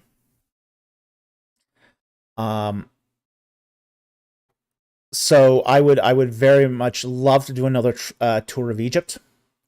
I would very much love to host that, but we would need a lot more grassroots enthusiasm for it than we have gotten in the past. So I don't know when the opportunity will ever present itself to do another tour, but I'd love to do it. I'd love to do it because once you start getting into the Egypt and the Bible, it just opens up the Bible for you, and you get to see this firsthand. And it's a fascinating place, just to go culturally. And I'm a little bit of, how do I say this? I like to go off the beaten track, point out the things you don't normally see. So one of the things I did with I was part of the Tuck tour, a different Tuck tour where I was sort of the junior in the host. I did one with James Hoffmeyer, and I basically took a couple people through souk, which is the bazaar. And, they got a unique perspective on how to shop in Egypt too. So that was a lot of fun. Yeah. Look at your souk story. Oh, no. I know it's late, but that's hilarious.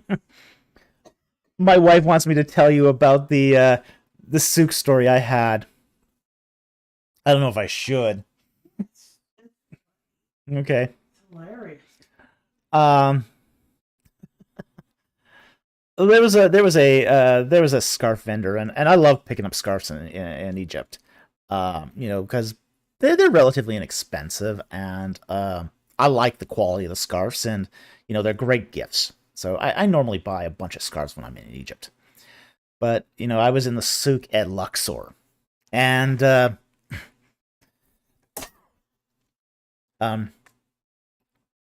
there's this guy, and we started negotiating, and there was the scarf he offered me. I didn't really care that much for.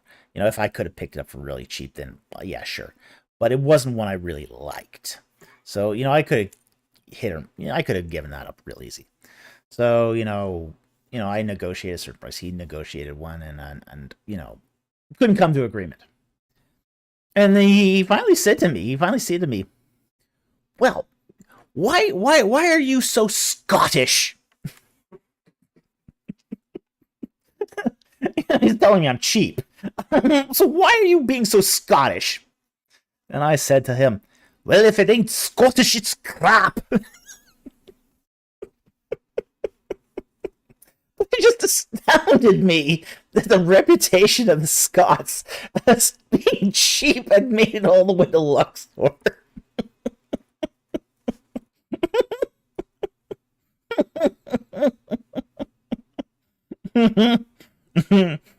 Of course, you have to have a really good sense of humor when going through these souks, and I mean a really good sense of humor, because if you've got a good sense of humor, the fact that a negotiation doesn't go well will sort of roll off their back. They get a good laugh out of it at least. And as I was walking out of the souk, there's this old man. He's playing chess, and he looks at me. He looks at me straight in the eye, and he points at me, and goes, "You're a cheeky one, aren't you?"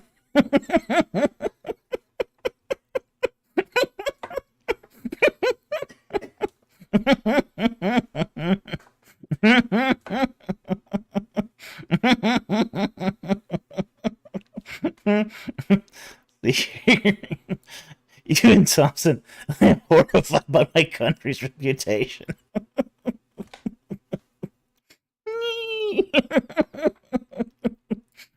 Cheeky Dave. Hell yeah. It's true though. It's not.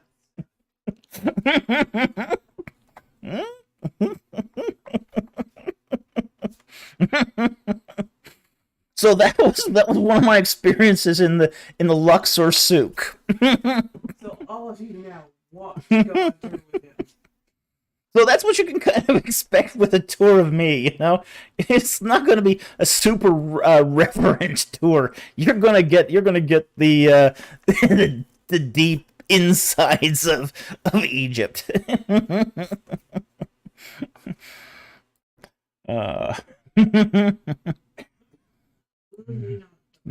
Moving on here. Okay, I think we got one more super chat here, or a couple more now. Where is it now? Historical Strategy Gaming for $2. Thank you very much for the super chat. Should the Rosetta Stone be returned to Egypt? No. I'm not of the opinion that all historically important artifacts should be repatriated to their home country. Now, I know that's an unpopular opinion amongst archaeologists these days. But I also think that putting all the cultural eggs in one basket is not a good idea. Because all it takes is a set of riots or wars to destroy a country's complete cultural history. Basically, I view foreign museums as an insurance policy. You spread it out, the cultural history, amongst many countries.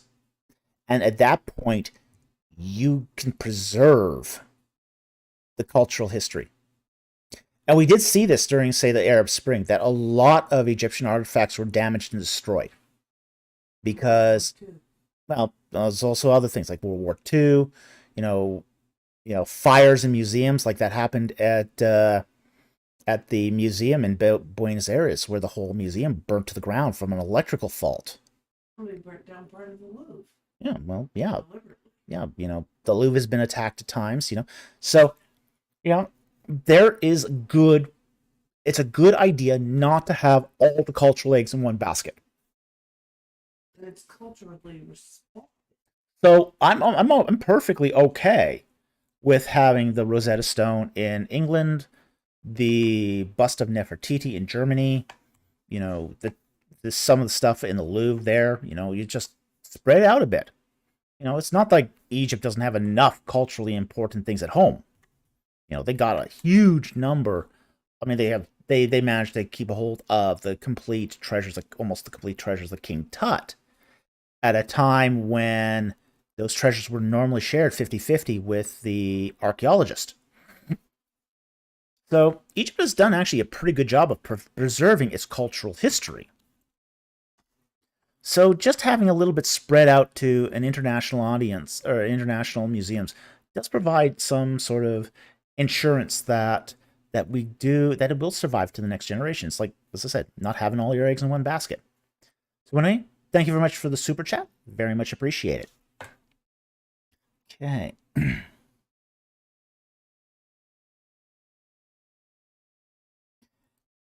we're for $4.99. Thank you for the super chat. I should just keep posting super chats just to keep you up all night. It's not going to happen, okay? I do have to go to work in the morning. Okay, way too early in the morning. So any super chats after this are going to be not answered. Thank you, but not answered. So we're going to cut it off at this point because we have been going almost 4 hours. I will take 2 non-super chats, and then we're going to call it a night because I got to go to bed. Okay? Because my boss doesn't like me coming into work late in the morning. Okay, so I'm going to take a few non-super chats here. Or 2 non-super chats. And then we're going to call it a night.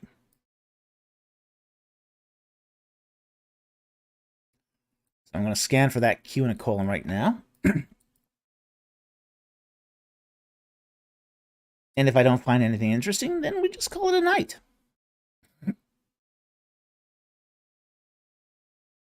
Yes, I work on Saturday. I have an employer that requires me to work either Saturday or Sunday, and I choose Saturday instead because I go to church.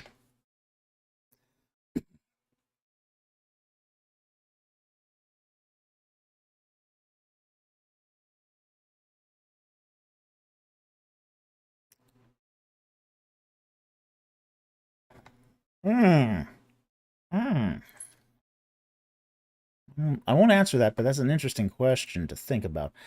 I'm just going to put this one up. I'm not going to answer this one, but I think it's an interesting question. What's worse, fundamentalism or preterism? It's kind of like asking which one's worse, broccoli or cauliflower.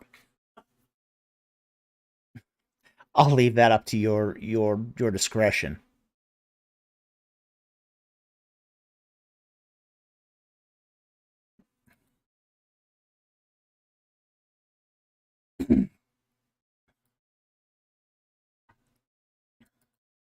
Xiao Yi. Okay, can we get more detail about your mother's illness so we know what to pray for? Absolutely. Okay. She's got a heart condition. The signals from her brain are misfiring her heart.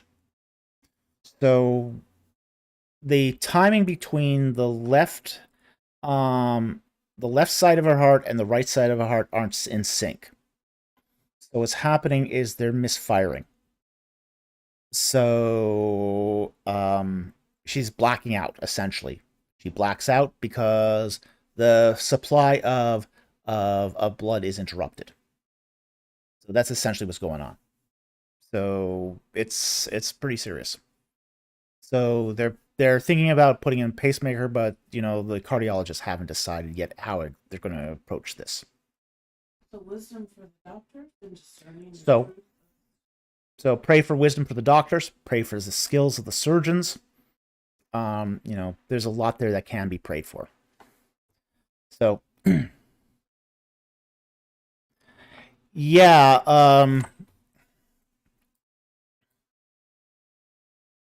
yeah, from her brain, the pacemaker cells are in the heart. Yeah. So the idea is the pacemaker would basically provide a stronger signal to the heart than what's coming from the brain. So that's what the cardiologists are thinking at this point. So, there's, yeah. Well, again, she's slamming around and says, sounds like to me she has a fast reentry circuit going on. It's hard to say. The doctors aren't really, they don't really know for sure. Okay, so this is part of the problem is the cardiologists are not exactly sure. Is she a card? Okay, she's a cardiologist. Okay, yeah. So we don't know exactly, and the cardiologists have not decided. So possible, it's possible, but so that's essentially what's going on. So prayer for wisdom, clarity for the doctors, skill, all that stuff would be greatly, and for healing. Can't forget that. Yeah, peace for the family as well, because this has been very, very stressful upon my father. Both my father and mother are still alive, so my dad's not taking this well at all. Okay. So take one more non-super chat, and then we're going to call it a night.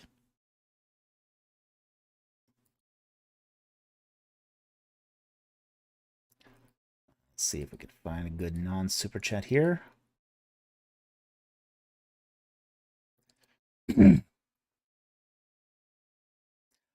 Okay, I'm going to take this one from Herr Tepek. He asks, what language did Jesus speak? Okay, that's a very, very interesting question. Because most of the people who are living in Judea at that time, in the 1st century AD, were polyglots. Okay, so they spoke multiple languages. Jesus would have spoken Greek, Hebrew, and Aramaic. And that's probably the base languages they would have spoke. Peoples, there would have also been smatterings of Latin, because, being a Roman occupied territory, they would have had some exposure to Latin as well. There could have also been some Egemean being spoken as well, which is a separate dialect, and that's some of that is because Herod himself was an Egemean. He was not an Israelite. So it's very possible that there would have been some exposure to Egemean as well. Now, Egemean would have been very close to Hebrew or Aramaic, but that's a separate dialect.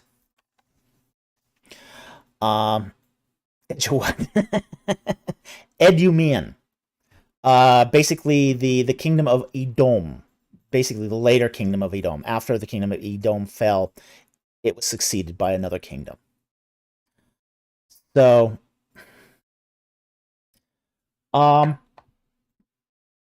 follow-up question here. Do you think he would have been able to speak any language he wanted, or was limited to what he learned from the region? He probably was limited to what he learned from the region. There's also some possibility that Jesus could have also spoken a smattering of Egyptian too. That's also possible. Not likely, because he probably wasn't in Egypt that long. But we don't know, because he was there as a child. Children's acquisition of language is usually very fast. Okay, so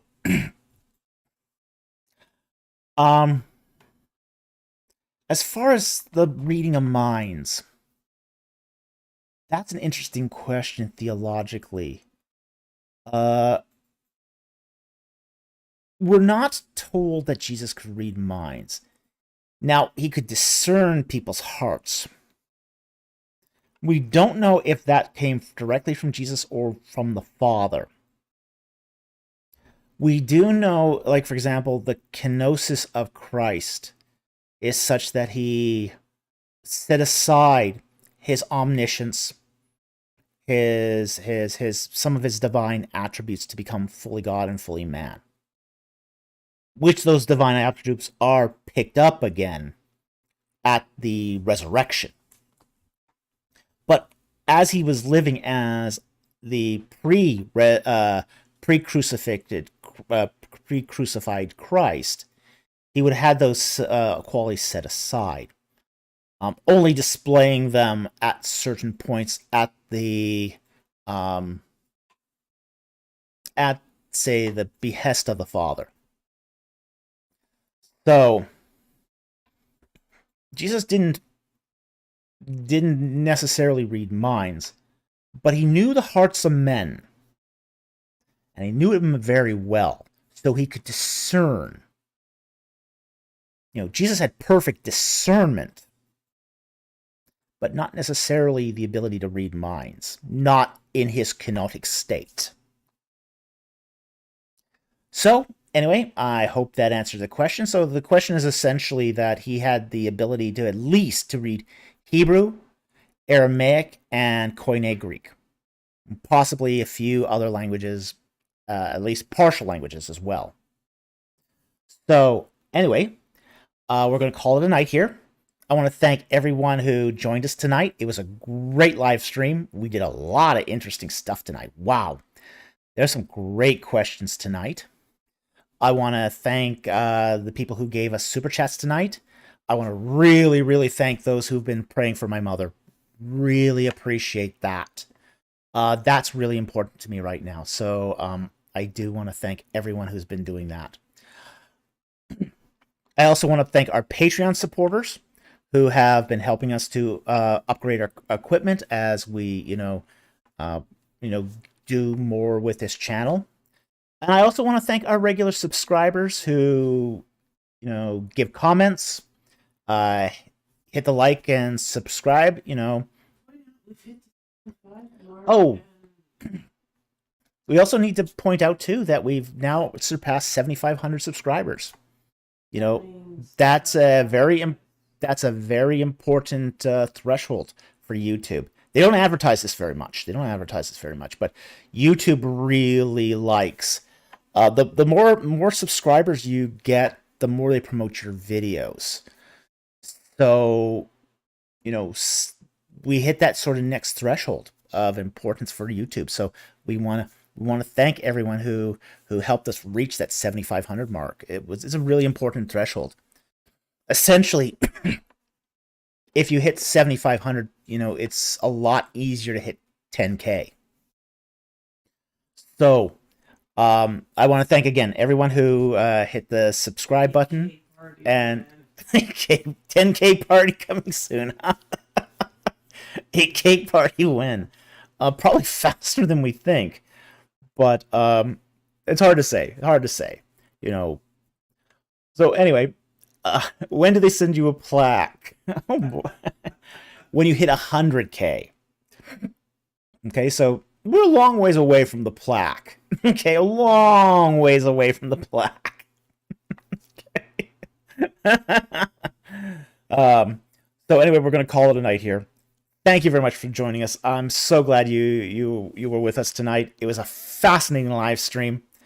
With that said, I will wish you a great night, and I will see you next time on Ancient Egypt and the Bible. Good night, everyone.